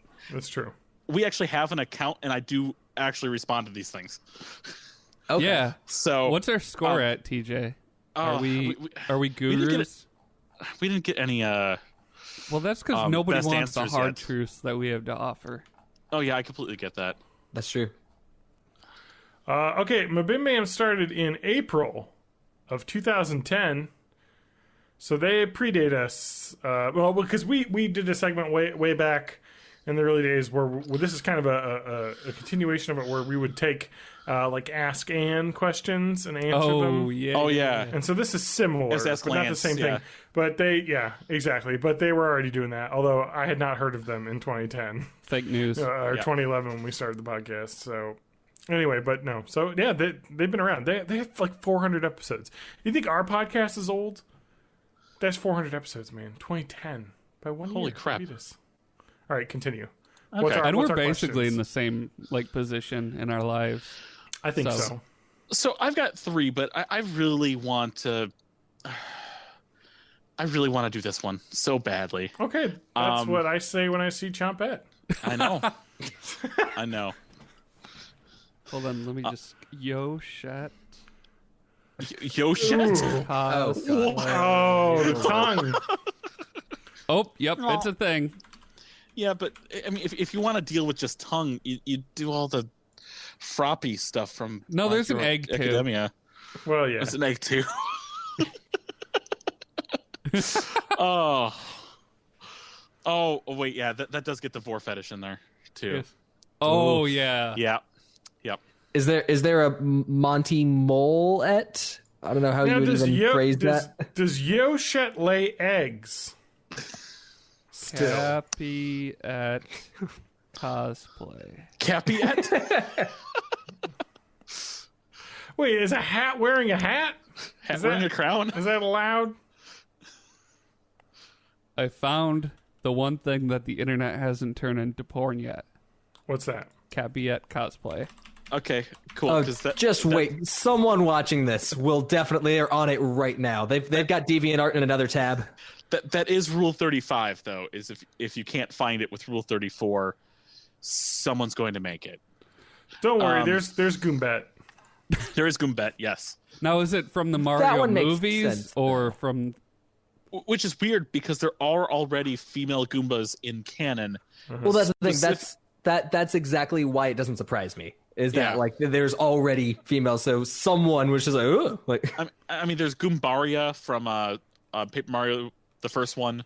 Yeah. There's Goombella from Paper Mario: The Thousand-Year Door, which is probably the one that would best be. Most people. We're not talking about just a female Goomba. We're talking about a female, like human Goomba turned into a female human. Yeah, but I'm saying if you're gonna do one, people already have a thing for Goombella.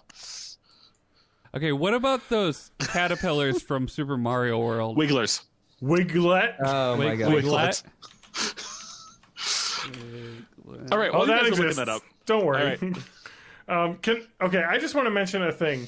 Oh. I just had the crazy galaxy brain realization that Mario is like super fucked up because you have Goombas who are weird mushroomy looking things fighting like in the Toad Kingdom who are like more articulate looking mushroom like things. So this is like a class warfare like kind of thing because you have like these. Because I feel like the Mushroom Kingdom is not allowing these Goombas in. Yeah, you must have missed the subtext of that great Dennis Hopper vehicle. Yes. I don't know. The way I always sort of viewed it was like, sort of like a fantasy. Like, whenever you're playing Zelda, like, do you really care about, like, killing bokoblins left and right? I do now. You brought it up. Now that you've thought about it. Well, no, because it's like they are intelligent, but they're just not like, I don't know. I feel like they don't have like complex thought. Like I don't think they could form a real society on their own. Do you guys Neither think does there's any dogs. cosplay of Zelda as a girl? Yeah, Zelda's the boy. So TJ, you were gonna do a thing, and then we ruined it. It's fine, but you guys do remember. We can snip this in post. It's fine. There's no post here. Yeah. Not just because we're live, but even there's no post. Well, minor post. Oh, You do work. do some post. He's got to put all those MeUndies ads in the middle. Yeah, we've got 7 that run in this like hour and a half. Ooh. There is a picture that does exist of me as Prince Zelda. Yeah. Ooh. So, yeah, that was my seen it. cosplay. Rule 63. All right, so how to deliberately put myself into friend zone. Whoa. You don't see that often. I feel like John's gonna have a lot to say about this one. Yes. I want to befriend this girl. We had a class together and had some conversation, but not enough to be her friend. How to win her trust. Oh, sorry, how to win her trust? How to lower her guards? Not okay. How to be her friend as a guy? How to friend zone myself? That's the entire post. Okay, Oh, so man. So, no, go ahead. no. Okay, so I was gonna say number one thing. Whoever's posting this just needs to go outside for just a little while. Like, no, I think they're so like in this like online mentality of like my relationship with women can either be relationship or friend zone, and that's it. Like, there's no like, and those are two distinct like. It's like they're not even viewing them as like another human being. With other human beings are one thing, and then you earn enough points and you level up to the other thing. Exactly. If you put in enough good boy tokens, then sex comes out. Yeah. Exactly. But no, like it's just be a regular guy. Just take interest in what she's interested in. Be a person. That's The good boy points can only be redeemed for tendies. I'm sorry. damn. So I have a bit of knowledge that we gained over our previous questions that I can apply to this. And that is, if you want to be in the friend zone, never use more than one X at the end of a text message. Because we all know that 2 X's means you're a slut. Yep. Wait. So is this talking about like an XO type thing, like the hugs and kisses, whatever? Yeah, there was a question we answered prior that this person put an X at the end of I want to say those like 3 different texts. Yeah. Randomly over the course of a month. Like, does that mean something? It does. If you have to escalate the number of X's, and then if they escalate back, then you're in. If not, no. It means they were left-handed, and instead of double tapping space to put a period, they hit the X. No. That I read the seems Da more Vinci likely. Code. There's meaning in everything. Oh man. Now that I think is even weirder. Like signing text messages, like even if it's just with like an X or like it seems like a dad thing to do. Yeah, no, my like having like the signatures on. Love Dad at the end. It's like it's a text message. It's a continuous conversation. Yeah, it's just like at the top of the screen, I see it says Dad. I know it's coming from you. It's not just like, oh, who is this one from? Like, send for my Windows 10 phone. oh man. So John, how do you? I'm just posting I'm just posting Magi Coupette. Okay. Now, completely unrelated to that thing you just said. How do you get into the friend zone? How do you get into the friend zone? I don't know. Sorry. I've never been. TJ's reacting to our Discord links. These are supposed to be nothing but memes. Oh, no. They're in the general. Yeah. The wiglet is particularly awful. Right, well, now I'm gonna fucking boy. All right, don't worry about it. We can't talk about it. People can go on our Discord if they want to see these images. This is how we tempt them into it. Exactly. And then we put them, just like, bam, boy, you don't know what you're missing. Exactly. You know, you're seeing these weird-ass, like, horrible, horny Mario people. Don't look at the Coupette in the middle. What? She misformed. What is her transformation? Anyway, science has gone too far. So this person, just to get back to this actual question, this person wants to be in the friend zone? Yep. Yeah, he just doesn't know like how to interact with humans. Oh, okay. Just be a friend. Yeah, I was gonna say that was kind of my thinking. Is just be friends. Like I feel like that's just be a guy. Also, I would say it's important to like like, don't overthink it. Like, if you're just talking to somebody and you're friendly with them, like, in my mind, it's like, oh yeah, we're friends. Like, I think I would consider just about anybody a friend. Like, putting so much stock into this definition, like, I think is unhealthy and can convince you that you're less likable than you might be, or that you don't have the ability to reach out when you actually do. You're just like, oh, but like, we're not friends because you've like changed the definition in your own head. Yeah. Yeah, I mean, that's it. I mean, I don't think it's going to get weird or romantic unless you try. Yeah, for sure. And also, I mean, women are people too, which I know is crazy, but you know, strange. Wait, what? Yeah. I've been on this forum on reddit.com and I've been reading red pill. what is seduction? What's the actual? It's not seduction. There's no. Hey, we got a follower. Thank you. What's it called? Like, comment, subscribe, and Matt, you was it in the Discord that you posted the old dilly dow about the word usage in Reddit? Oh yeah, what are the worst Reddits? Somebody did a Data is Beautiful post about the usage of libtards, cuck, and SJW, and guess which subreddits are the most common? Our gaming. No, it was the Donald by a long shot. Like, but it's the second place wasn't even close. Yeah, so the Donald was, I mean, we're talking 400,000, almost 500,000 plus, like, in this thing in comments. The second place is Ask Reddit with maybe 50,000. So it's all happening. No, it's and that's people MGTOW. Like these men going their own way. That's the one I was thinking of. Oh, yeah. And that's the one that used to be all right until anymore. they closed down incels or whatever. And then all the shit, like, infected. I don't think that they have their own Reddit now, right? What is that? Like, so I haven't been on Reddit in a while because it was destroying my mental health, like it's supposed to do. But so like so I know about like red pill and all that, but like, what is men going? Like, what was that supposed to be? The way men going their own way used to be was just like, I'm going camping with my dog. Don't need a lady. And then sure, let me. Excuse you. Your dog probably likes camping. I need you to read the rules here. We are men going our own way, forging our own identities and paths to self-defined success, cutting through collective ideas of what a man is. Matt, here are the rules. See, this is what men going their own way became when they closed down r/incels.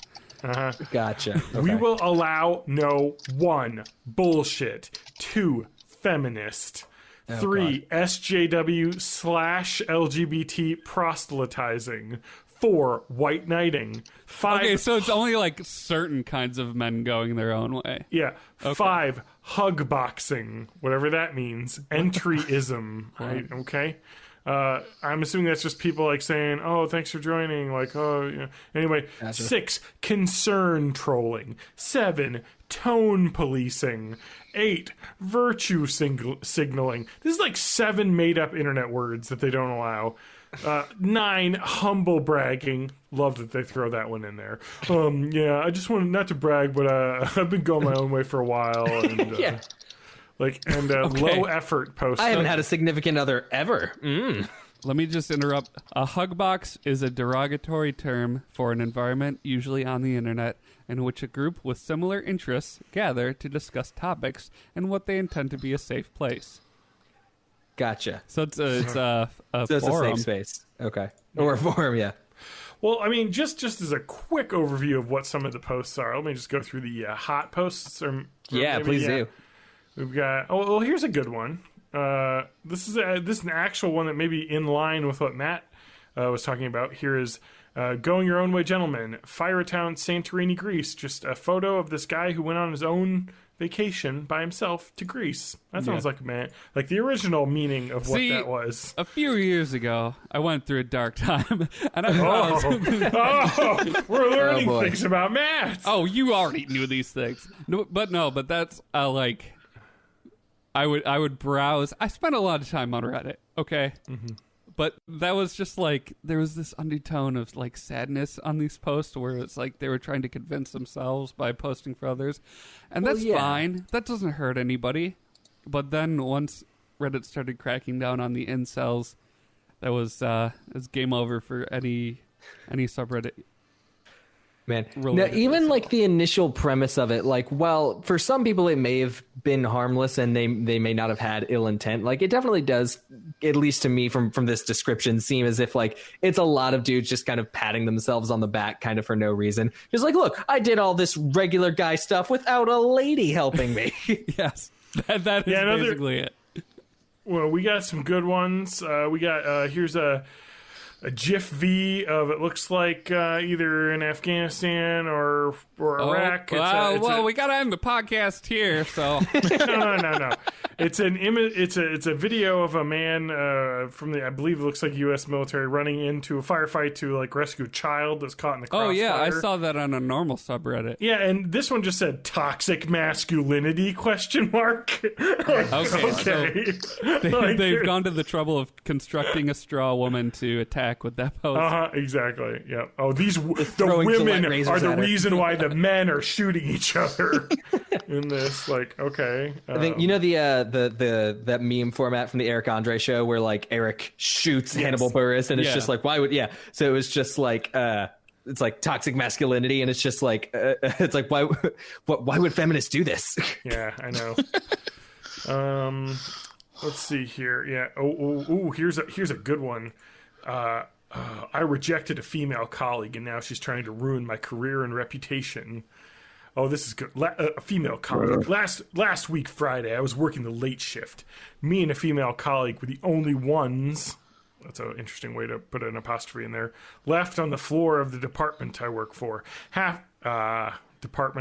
So this is some like Target ass shit going on. Colleague. Okay. Coworker, you idiot. Half an hour after our shift end comes, she comes up to me and says she's bored and starts putting her hand on my thigh. What? You're just standing there in your little Target uniform and she's like, here's a hand on the thigh. I sure am bored. I tell her I'm not interested since we are colleagues and that it would be inappropriate. I'm a cop. Like, okay. Her putting my hand on my thigh made me feel really uncomfortable, but that was not the problem. Actually, it is the problem if that really happened to you. Because that's sexual harassment. No, yeah, it is. My guy. Yep. If that's real, yes. If it's real. Monday, I come to work. My manager calls me into his office and tells me she heard rumors of me acting highly inappropriate towards a female colleague. Okay, so this guy's getting his side of the story out ahead of time. Okay. So I tried to hide everything. The first part was true. I feel like the part about him being reprimanded for sexual harassment is probably true. Yeah, now she hasn't filed a complaint yet, but she told so many of the colleagues I was acting like a total creep that night, and that I asked her to have sex with me, and she's the one who sexually harassed me, and there's nothing I can do to prove it.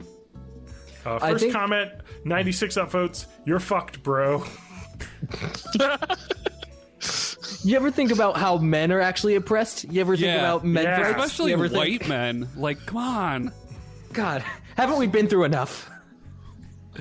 So as always, TJ's been relentlessly transcribing all of this for our answer. Of course, all of it. How's that worked out? Yeah, so you got the men going their own way stuff in there as well into that response. Mm-hmm. Yep, I've taken all that down. I've pushed it through my meat grinder and put some words on a page. I'm not gonna lie, I forgot we were answering a question. I didn't even remember we were still doing this. That's how we roll, boys. That's born in the 80s. Pretty just stream of consciousness, whatever. See where it goes. Yeah, it's just I dig it so much better as we age and just slowly get dementia. Yeah, well, another thing I like is that there's just an image here of and here's the comment. I just to give you the tenor of what men going their own way has turned into. It's like like those hacky comedians that are like, oh, like I get my paycheck and it goes directly into my wife's shoe account. Oh, like that's what this caliber. Everybody does love Raymond. Is. Exactly, and so. Here's a post saying, this is how a wife would make you waste your money. And then there is a guy who posted to Facebook with like a post where he's like kind of smirking and she's very excited. And it says, kept refusing to take my wife to the local livestock / household item auction. Finally buckled. Now we own a goddamned peacock. And it's them like posing with this peacock. And like, first off, it doesn't look like it's alive. You know what I mean? Like, I think it's a stuffed peacock. Like you know what I mean? And it's like, this is obviously a guy who like posted this to kind of be funny as well, because he's like kind of like smirking in the picture and she's like really happy, and so and it's like, and so this has become like a dumbass like, oh, let's, like, you know what I mean? Like, it's like, okay. The thing about women is that they make you buy exotic birds, and it's like, you know, I've always said that.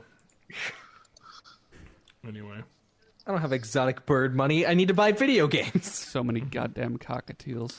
So anyway, all right. Let's get one more bite answer, and I think we may wind her down.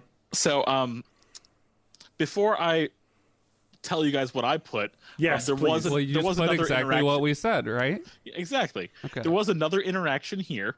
Somebody beat us to the punch. Someone beat us to the punch. You were too slow, TJ. I was way too slow. It's your fault. And this answer says, to do that is to wear an unused plastic garbage, trash, or bin bag or liner as clothing when the person is around. Maybe that will do it. I hope this helps. That's a joke answer. You know, oddly enough, it did not. That sucks. That's good.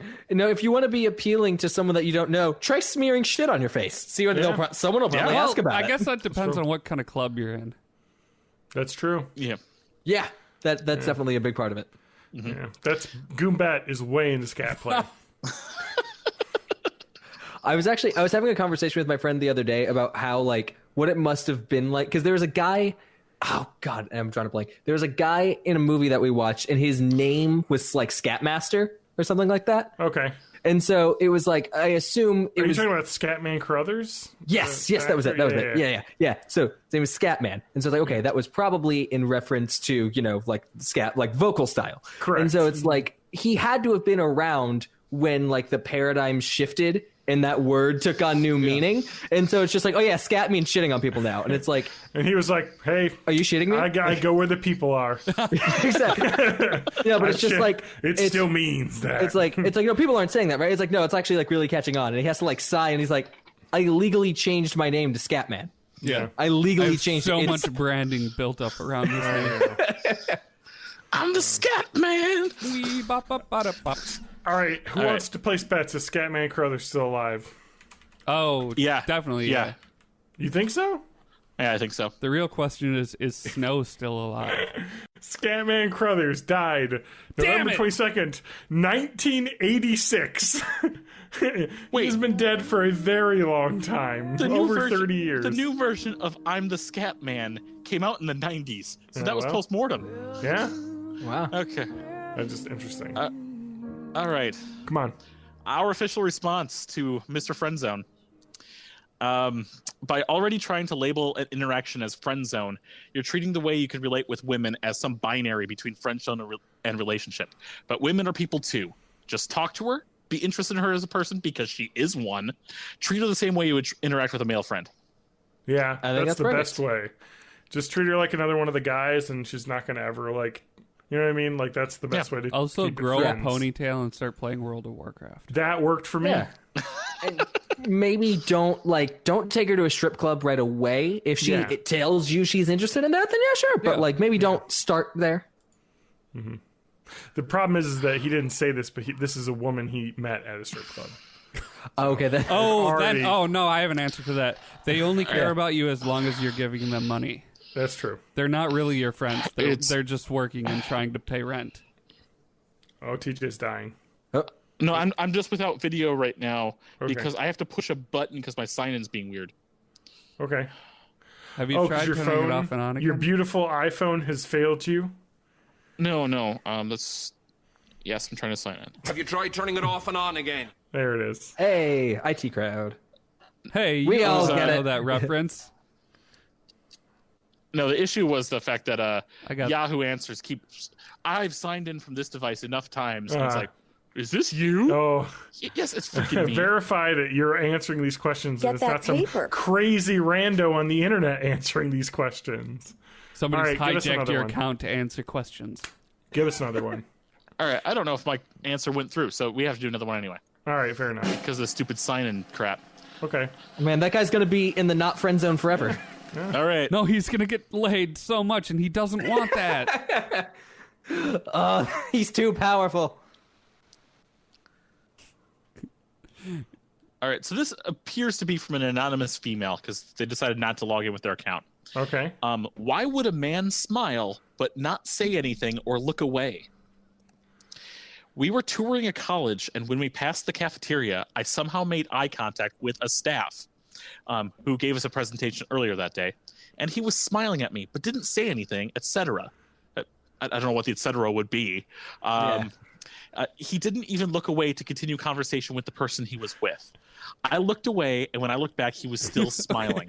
So he just caught her eye and then just stared. He just locked eyes. My theory is that there was like a dog riding a unicycle right behind her, and she just didn't even realize. And so he was just like, "I'm never looking away from this. That's not a bad. That's this is not the a best bad thing I've ever seen." Because that's always the worst, is when you think someone's looking at you and they're actually looking at someone behind you. And every time you wave at someone who is waving at someone behind you, a little piece of you dies forever. That's why I just never interact with other human beings. I just assume that they're saying, "Hi, Matt," to somebody behind me. And then they're like, "Matt, I'm your mother. Why aren't you talking to me?" And they're talking to somebody behind me. Yeah, that's worse. The second one is when you accidentally say "love you too" or "I love you" when you're talking to someone else who's not your wife on the phone. Yep. Yeah, like, you're never supposed to say that to your mistress. That happened to me when I was working at IT at Edgewood. Someone ended their IT service call with like "love you," and they're like, "Oops," and then they hung up. It was amazing because it was so awkward for a second. I was like, "Oh well, we love you too, ma'am," or whatever. Oh man, I laughed so hard. I was like, "Oh boy, just how awkward." The only thing I could think to do there is like if I had made that type of mistake, my first instinct would be to lean into it and just like say even crazier shit, just like start fake crying, like, "You guys just gave me such great tech support, and I just really appreciate it." Or just I feel say like like, this is probably "I love you, man." Yeah. I think this is probably some sort of swim fan level obsession. This man wants you to come to this college, right? Because it sounds like she's like going to college just to look to where to go. Okay. So it seems like it was a staff member too. Around. So was it like the weird like janitor that every college has? That's No, it was somebody that gave guy. A presentation, right? Yes. Yeah. Well, it could have been about keeping it clean, janitor wise. Keep it clean. Keep it clean. Come on, Now kids, look, keep it I clean. know these wet wipes say they're flushable, but they are not. Yes. Please do not flush tampons down the toilet because it will ruin your day. That's, by the way, that's why my toilet exploded. FYI. Because you put all your tampons down there. No, because a neighbor fucking Didn't a bunch did of that hair shit. come out too? Yeah. People... Oh, I don't want to get in. Listen to the Bite episode, A Nighttime Gurgling, for me to explain the gory details. A nighttime gurgling. Oh, yeah. But, it was because that was the ominous sound of the toilet death that was about to happen. No, it's like somebody basically like, we're like, let's get in the bathroom, let's do a full salon haircut, and then dump it all into the toilet and flush it. Because it was like It's not in it was here like anymore. long hair. It was like someone cut a ponytail off and threw it in the toilet. Oh, Man. I was lucky. Just It could have been imagining so that much flush worse than like it the was. toilet slurping spaghetti. But when you live on the bottom floor of an apartment building and someone flushes something that makes it past their U-bend but gets clogged at the very bottom, hey, you get everybody else's coming up your toilet because they got blocked below you. Yeah. That is Oh, why yeah. They all got signs that said, "Please don't flush the toilet," and a couple of them still did, and it was all on your end. Oh, Oh no. yeah, because it took No, a couple no, days no. to get fixed. No. You're giving my apartment company too much credit. to okay. try Yeah, I was and gonna warn say people. there was no sign. It was just like, They- hey. They warned no one. I said, this is going to get real bad if this gets left. And it was like 2 a.m. I called the emergency line. They're like, we'll get someone out there first thing in the morning. Someone showed up like 11 o'clock after everyone had their morning showers. To be fair, and that could have bathrooms. been the like- first thing they did in the morning.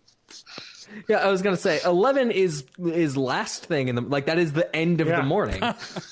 Oh, yeah. No, let's not rehash the old podcast episode, but that was a bad situation. That place sucked. But whatever. And I lived there for like 4 more years after that, but whatever. Just remember, do you remember the X-Files episode where like there were all the rats in the toilets and they just like exploded out of it? No, okay, never mind. Now I don't feel as bad. Thank you. Yeah. It could have been worse, I guess. I was lucky. It was mostly soapy water because, of course, the toilets connect. So everyone's morning showers ended up in my bathroom. Okay.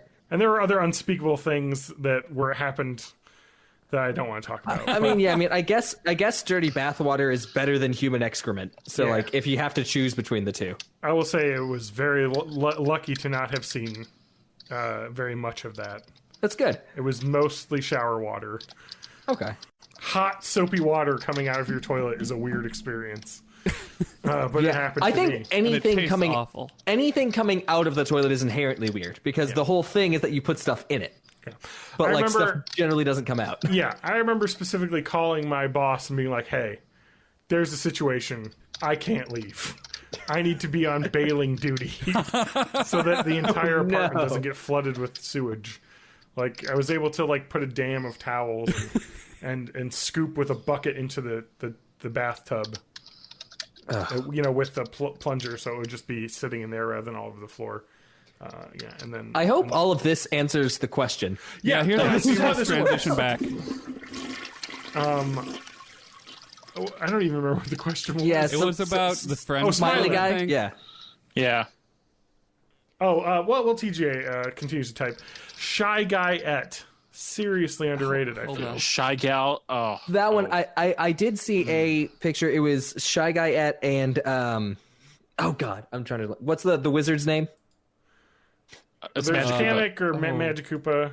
Or Koopa's the generic one. no, the one Kamek. That's what I was thinking. Yeah, Kamek. Kamek, yeah. Yeah, Kameket. Yep. I saw a drawing of the two of them, and it wasn't sexual or anything. It was just like, hey, here's what they would be like if they were cute girls. And it's like, oh, that is cute. Cool.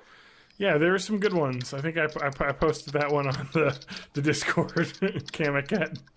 So I wanted to see what Ludwig von Koopa and wearing the crown would be, but apparently Ludwigette is some kind of stone. Oh.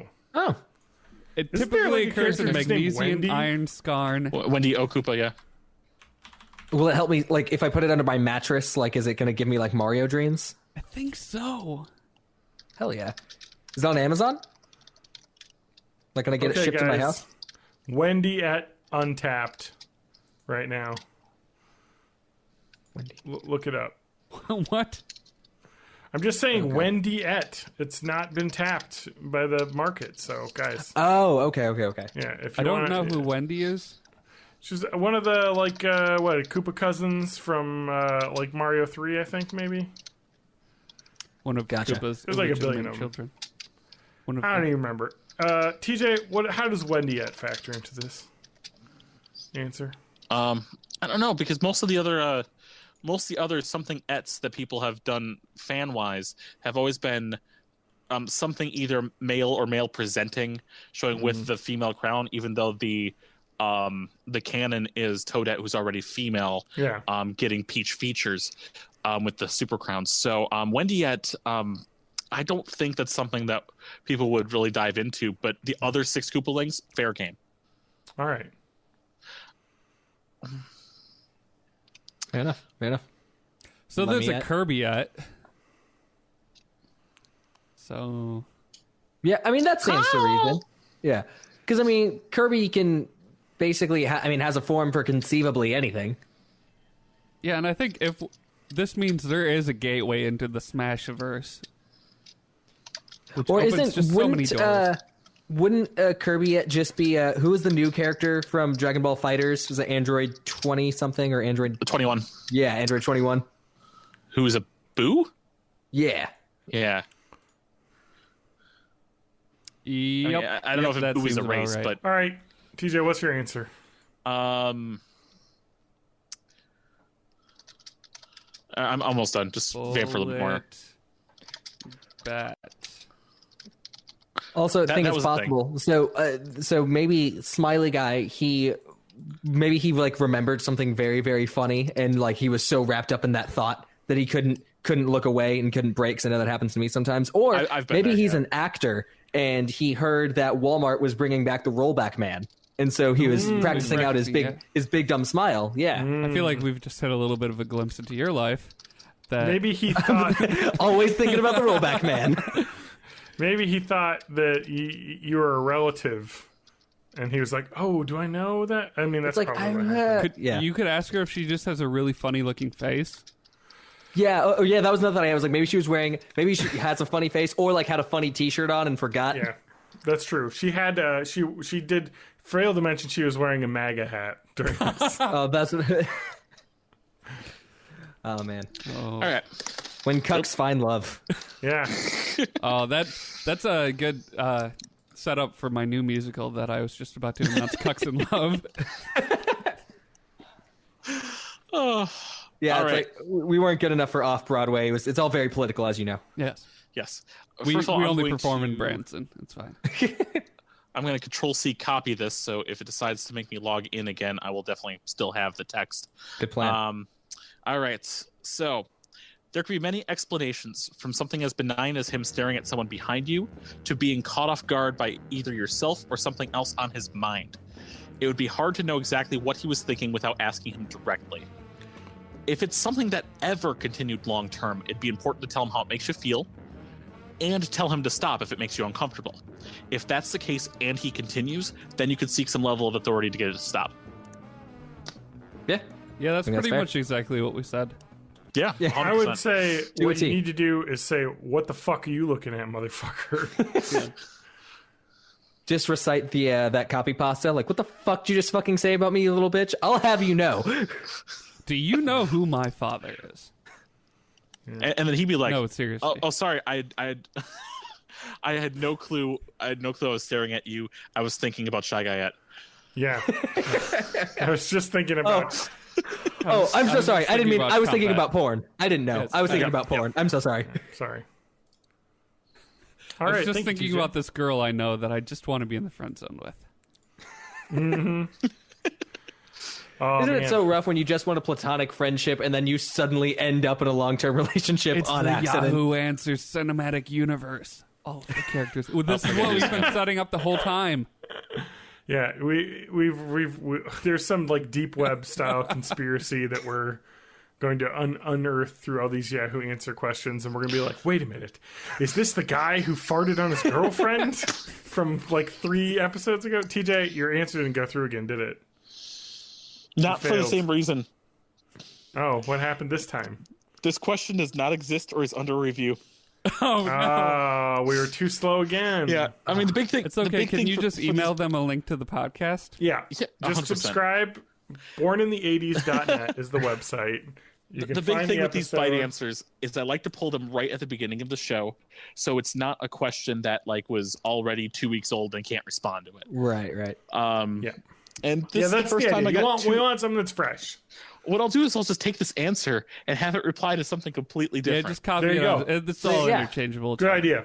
We It's just can like, get how do I know if my dad hates me? Well, he may have been looking at something else. He Yeah. may. Oh no! I Get a girl accidentally with no caught my dad googling cheerleader porn. Oh, what do I do? Well, I he was accidentally probably- caught my dad Googling Goombet. Yeah. Encourage him to switch over to the right side and go to Shy Guyette. Well, or Shy Gal. I'm sorry, I'm obsessed now. now that we've Hey, solved Shy everything, Gal is a galaxy brain right there. That's what I'm saying. Yeah, so thanks a lot. I'll let our guests go first. How about that? where You're can the people guest. find you on this here Yes, internet? thank you so much Oh, for joining yeah. us. It's been a complete pleasure. Thank you for having me. This was super fun. I'm on Twitter at Cole is Nugatory. Also on Instagram with the same name. I occasionally do music and podcasts under the name Nugatory. Got music on nugatory.bandcamp.com. Also on Spotify and stuff. Whatever. It doesn't matter. That's pretty much it. Hey, John, where are you, internet? Well, the website's borninthE80s.net. Or you can follow me on Twitter at Twitter John_Danger. If you want to stare into the abyss. Yes. If you want to go on Twitter.com, the hell website that no one should be a part of, that's it. That's It's where I'm worse at. every day. And you can find me at Matt Haig Music everywhere. Just put my Spotify stuff on loop for your cats all day while you're at work. They love it. And that's it. Like, comment, subscribe. And Matt's Matt, not saying Matt to approved. abuse. No, system. He's saying you're using it for a reason. Yes, yes. I would never want to game the system. Wink, wink, wink. Yeah, wink, but wink, if you just happen to leave it on for 12 hours at a time, then you might be able to, I don't know, get a sandwich. Yes, exactly. And if artists love one thing, it's sandwiches. If I could earn upwards of 6 cents per hour if you just did a continuous loop. I haven't done the math on this. It's fine. Whatever. TJ? I'm at May of May 84 on Twitter because that Korean lady still has at May of May. I want it back. I want it back so bad. We're gonna come after. I mean, I never had it, but I want it. It's my name everywhere else. It's May of May, especially on. Have you sent her a DM about it? No, because first of all, she speaks legit Korean, and that's about it. Okay. Second of all, I was so hoping this was on last week's podcast, but she hadn't tweeted in about 3 years until just 2 months ago. Oh no. Yeah, I'm like, so it's close. inactive. It's the worst part about Twitter is I joined in 2008, and I didn't take like my actual name, which probably would have been available. Yeah, because that was back before we were using our real names on the internet. Yeah, well, and now I don't want my real name on the internet anymore, so it's kind of like gone back on itself. So if you want a different way to get to our website, it's actually partyplatypus.com still works. I didn't try it today.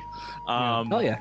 But if you want to get to our Discord, that's we've mentioned it before, YOLO420.com/born in the 80s, all lowercase, and just post weird crap. I love it, or just go to babygambling.biz and that'll redirect to our website. I'm pretty sure. Don't go to babygambles.net and click on the CAPTCHA link. I feel like it made a virus happen that I will be paying for. Everything seems fine now, but I'm not going to be calm for at least a week. All right, everyone. Well, bye-bye. All right, that's it. We'll...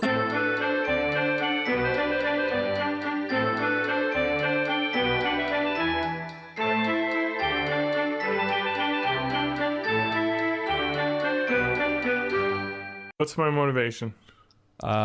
You like always, you have none. That's true. Nice. That's my life, and it's now or never. But I ain't gonna live forever. I ain't gonna live forever.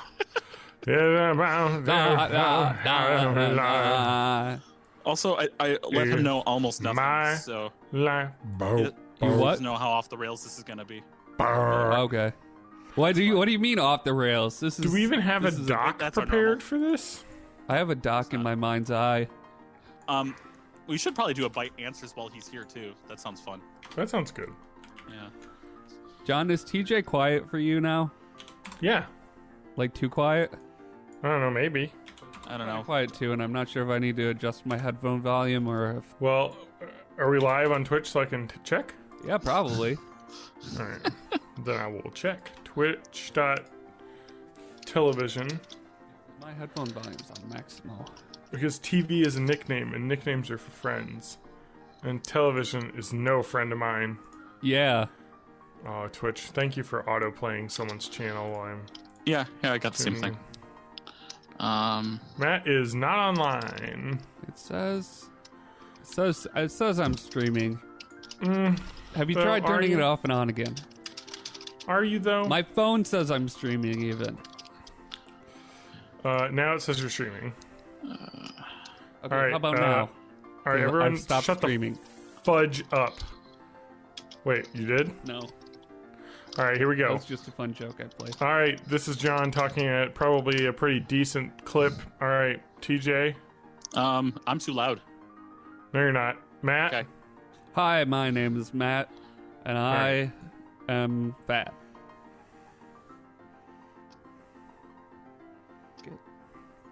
Get you out of there. I feel like we sound pretty similar. TJ may be a tiny bit quiet. Okay. Don't adjust anything on your end. I'm adjusting I'm not going for you. to. I'm not going to on my end. Okay. All right, TJ, say all the state capitals you can think of. Vermont. New Hampshire. Carson City. Helena, Montana. Okay. Hannah Whatever Montana. the capital of Saskatchewan is. That's not a Saskatchewan state. City. No, it's Regina. Regina, Saskatchewan. Regina Spektor. Yeah. Ottawa, Montreal. Where is Ottawa? Toronto? No, Toronto is a city in Toronto. Montreal. Where the heck is Ottawa? You gotta say it the right way. Toronto. It's Toronto. It's like Toronto. there's no middle T. It's Toronto. Which one's closest to the Trailer Park Boys? Because that's the only part of Canada I know about. They're in Nova Scotia. Nova Scotia. What's the cat? Is it New Brunswick? I like Old Brunswick better. Hey, Prince Edward Island. We're just gonna say places. Prince Albert. Halifax is Nova Scotia. Oh hell, you're. They might not facts. be in Nova Scotia though, because I think that's like the island part. They're in New Brunswick. Okay. Is Halifax like a Carfax ripoff? Because I remember looking this up once because I wanted to because they make a couple of mentions of some towns. Yeah. You want to go there and get some pepperoni sticks? Yeah, man. If I remember correctly, somebody said that you can look up the address of the trailer park that it's based, that they did the video, Then what are you planning? You're gonna do something stupid and you're gonna break stuff. Not video, not where they what's it called when they film a B-roll, just the background stuff. Yeah. Oh yeah. So there's a place called Bert's Corner. I can't spell 80s anymore. You know what's a really cool thing?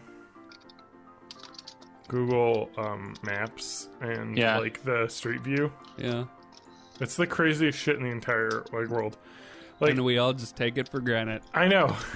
It's one of those things that you can imagine the world as it is, and what it was when you were younger. And if you were to tell someone that in the future you'd be able to open up a computer and see what every single view from every street in the world looks like, you'd be like, what?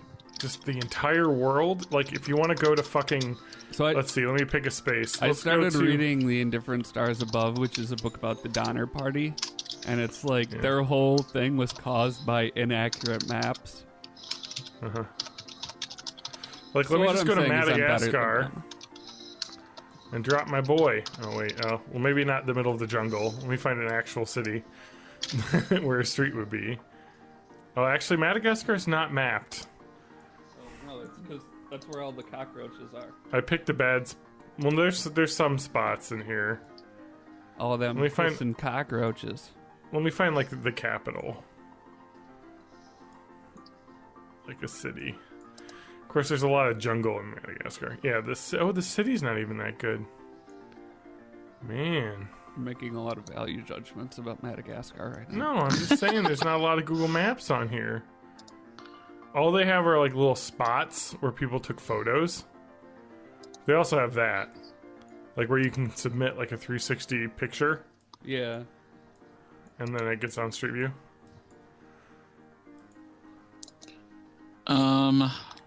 Join the call. It doesn't seem to be connecting. Matt, you want to start a fresh one? Let's see if we can do it that way. Good. You just send another invite. Yeah, just send another invite. All right. For instance, let's go to Kenya for a bit. That is well mapped. Let's go to Mombasa. Let's go right in front of the Jambo Palms Casino. And here it is. This guy's... Oh, God. I'm just going crazy about Google Street Maps. Literally, I'm I pop into Kenya and there's this dude just washing his car. It's just interesting. Yeah, that VR app is really cool. Oh yeah, the Google Earth one. Yeah.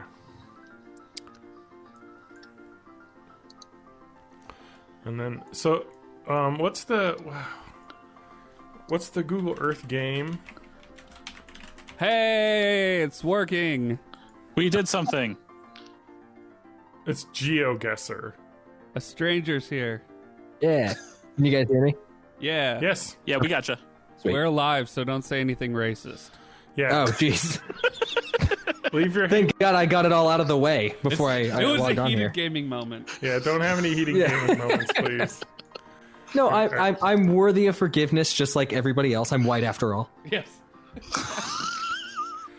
That's true. Not sincere, by the way. That's not a real thing. Well, it wasn't on Twitter, so people got your meaning. There we go. Yeah, If you said that on exactly. Twitter, people would just assume you're being completely Yeah, I was gonna say sarcastic. I'd have to do a notes section apology. Yeah. That's right. All right. I'm updating our notes.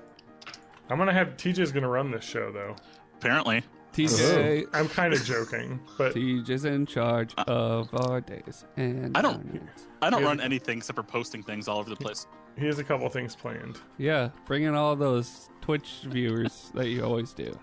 Yeah, Everybody? TJ's Okay, so it's customary whenever we have a guest on, they have to open up our stream on like 4 or 5 different devices. Yep. Okay. Play them all at the same time. We gotta get them numbers up. Like, comment, subscribe, hit that bell, and then sell gambling to children. Yeah. I should probably. That's tweet like this the out. that's like the current marketing strategy, right? Like that's like Yes. the way. I mean, are you even doing anything if you're not running babygambles.com? I apologize. I added you in the thing. I'm just copying my tweet. Oh yeah, you're good. Let me just Okay. check What tweet? domain.com. Oh, just a tweet for the podcast today. All right. Ah, I added you twice. I do apologize. Or 3 times if you include Twitter. Because I can't take it off the revision today. Okay. Yeah, we'll work on the registry tomorrow. Like, I put down. all right. Well, I'm just gonna tweet it out too. okay. All right. Let's just keep chatting. I'm gonna make sure the levels Okay. are not horrible. All right. So, Cole, you know no one here. I don't. Yeah. Yeah. Strangers. So, heck, you don't know me. So, Not really. not I mean, really. I mean, sort of, kind of. I mean, like you've been tweeting me on and off for, I guess, like almost 2 years at this point. Yeah. Whenever I started doing segments, that was when that started. I have Yeah, good news and bad news. The Okay. good news I- is babygambles.com is available. The bad news is it That's- costs $500. Oh, my Oh. gosh. Who's sitting on that? I don't know, but it says that's the first year cost, and then it renews at $11.99 a year. Okay. Okay. Well, I mean, you're putting in. You have to prove that you're willing to commit to a long-term investment. Yeah, I feel like like I think that's that's the whole thing. Like, if you're gonna get kids addicted to gambling, like you got to make sure you're willing to put in that legwork. And so I think $500 up front, not a terrible asking price. Okay. Oh man. And someone's just sitting on it because it's a top level with real words. Yeah, That's all it is. Yeah, maybe. maybe I could. I think cut- that phrase. I think "baby Biz. gambles" was a phrase that H3H3 used in a video. So it may be him or like one of his fans. That's just like, just in case he ever wants it, Oh, I'm gonna put guys. it at a high asking price. Don't worry. Babygambles.us yeah. is available. I was Okay. looking at babygambles.biz for $5.99. Okay. What hoops do you have to jump through to get a .gov? Like, how far would you have to go? I think we have to secede first. Okay. Yeah, well, the thing is, I think .gov is specifically U.S. government. Oh, I don't Yeah. think it's international. Yeah. could we become like a protectorate of the Malaysian government? Guys, I went to babygambles.net and then I clicked a thing and a pop-up showed up. So I think I have a virus now. Does it Or say worse. your computer has virus? Call this number to fix. I guess. Either that or you're on some kind of watch list, like one of the two.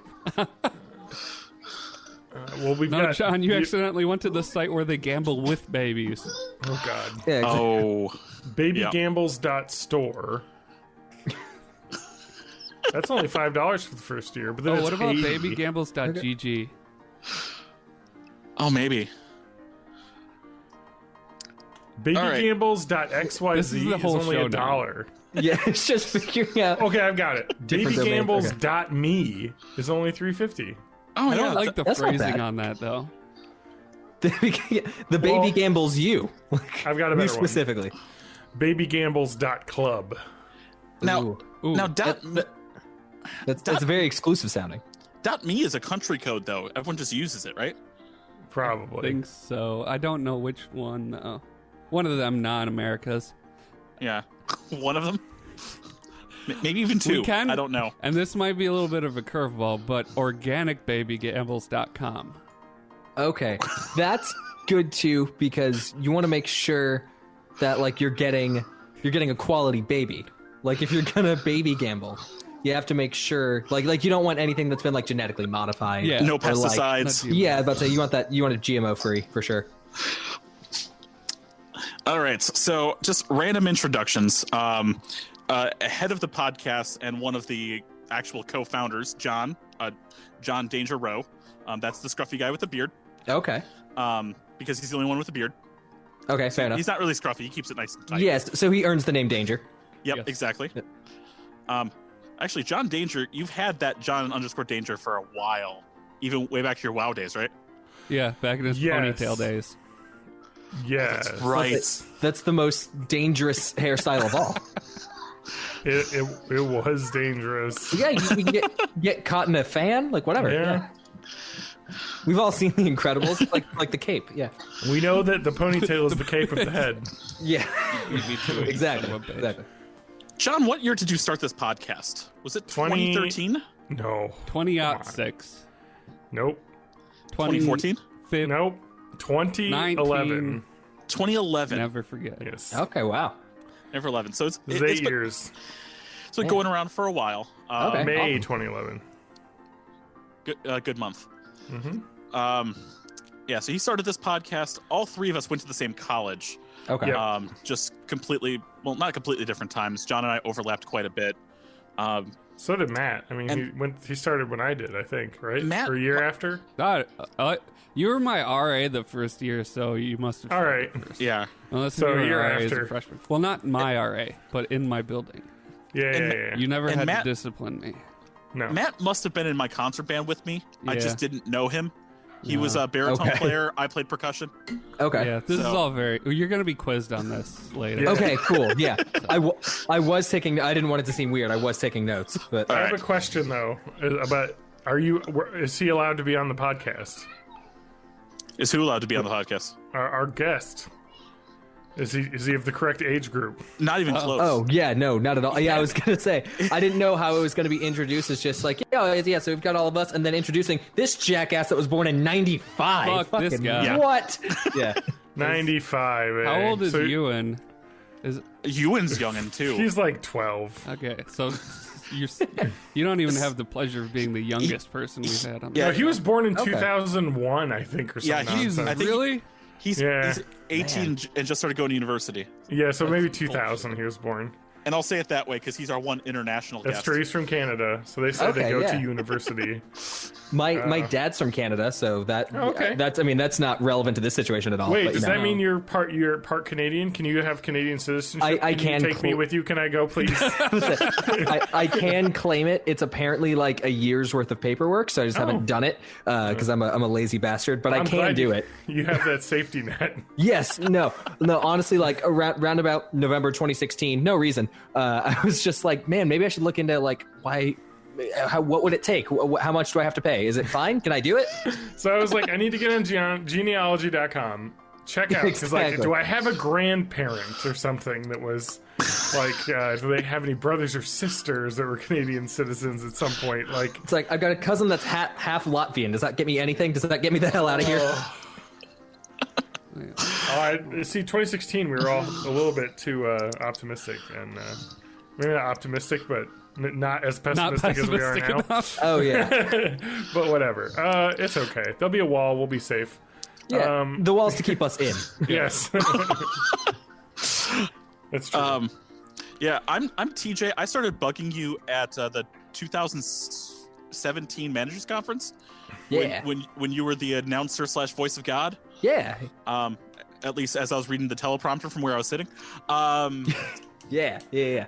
I left right before the 2018 conference. That's when I left GameStop after 5 years of working there. Right, yeah.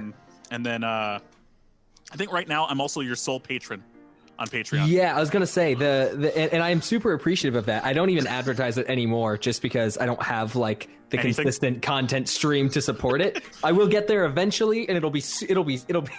I know I sound like Trump when I say this, but I'm gonna make a lot of people very happy. It's gonna be amazing. But you're working off your rocker, getting segments up for GameStop. Yeah. I mean, that's pretty much all I'm doing right now because I don't work for GameStop anymore, like on the store level. Yeah. Good. And Fuck so, those guys. yeah. I'm kidding. But I still technically make content for them, so it's. Oh man, I love GameStop. Whenever I want to buy a game, That's where I stop. I know where to stop. Yeah. Definitely not Steam. Yeah, but the segments are super cool. Like they're my favorite thing that I get to do. Cool. I'm consistently blown away by what they'll let me get away with saying and doing. It's been ridiculous. Yeah, like the one I just wrapped up last night. It's I don't want to give away too much, but a lot of skeleton meme. We'll just put it that way. A lot of meme skeletons in the next one. Yeah. Hey Matt, you can probably put the face cam up on the stream. Well, you didn't say we were starting yet. Should I? I know, but like this is a little pre-podcast discussion. This is fun stuff. Okay. Becca, I think we're ready to get Discords started. is on here anyway. Hey. I was literally filling out my my Twitch tax information while you were doing that. So we'll see if I get approved by the end of this. The first one, the royalties tax, got approved at some point this week, and I forgot to check it. Yeah, it took me minutes to actually get that back and get the sub button up. So. Well, so you might get one. Good for you. So wait, what is this? So like I'm pretty much Twitch illiterate. So like what is that like a specific government tax that it's like if you're a real gamer you have to give us $20 or like several pennies from Twitch streams. Yeah. Okay, and gotcha. then they can tax it. Exactly. Okay. Yeah, there's a level on Twitch called affiliate. You have to have 50 followers. You have to have streamed 8 hours in the past month, over 7 different days, with an average view count of 3 views per. Yeah. Not per entire.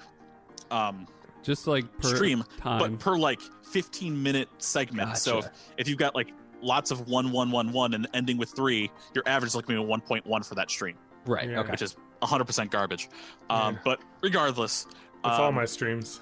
Once you get to that point, but that's the content. Once you get to that point, people can, through Twitch's mechanisms, give you bits of money called bits. Yeah. Okay. But to do that, you have to fill out tax information. Yeah, and it gets taxed. Okay. And you know that if you go to your grandmother's house and help rake her lawn. She'll give you $10, and when you get home, your parents will take you $10 away because that's how taxes work. Yes, that's precisely it. It's not any more complicated than that. No. Shut up. Yeah.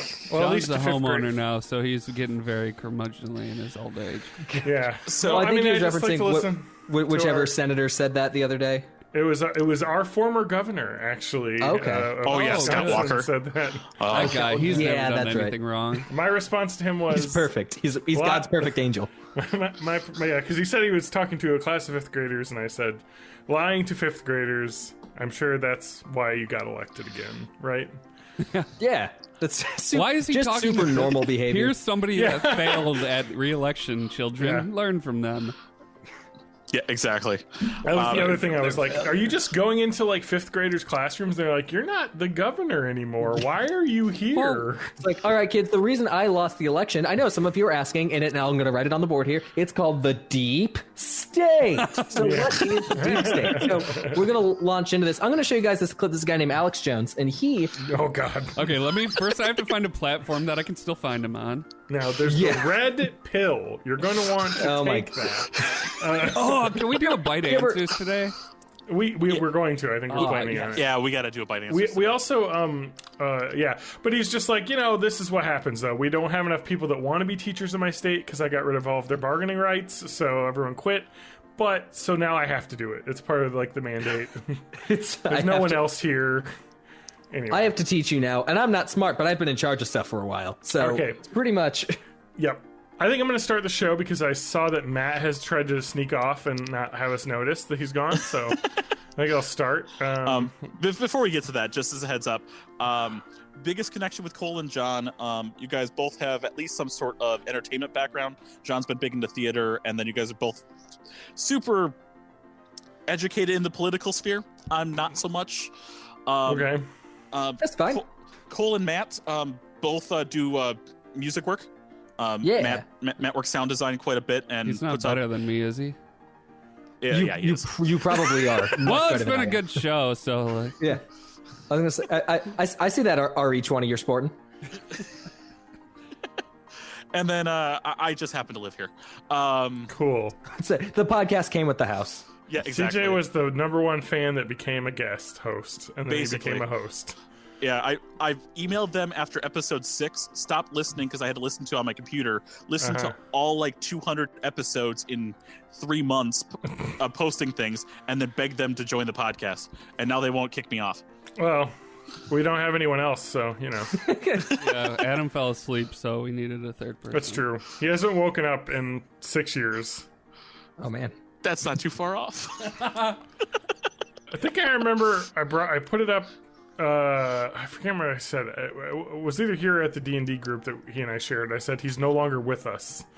Is what I said. And it's like he's moved to Illinois. He's no longer with us. It's a farm upstate. He's fine. He's happy. He's running around with a bunch of dogs. Exactly. So I think we're ready to get started, Matt. If you're ready. All right. I'm ready. This is 340. 340, yeah. I'll start it off and I'll kick it to my two co-hosts and then I'll introduce you and you can say hi. All right. Ready.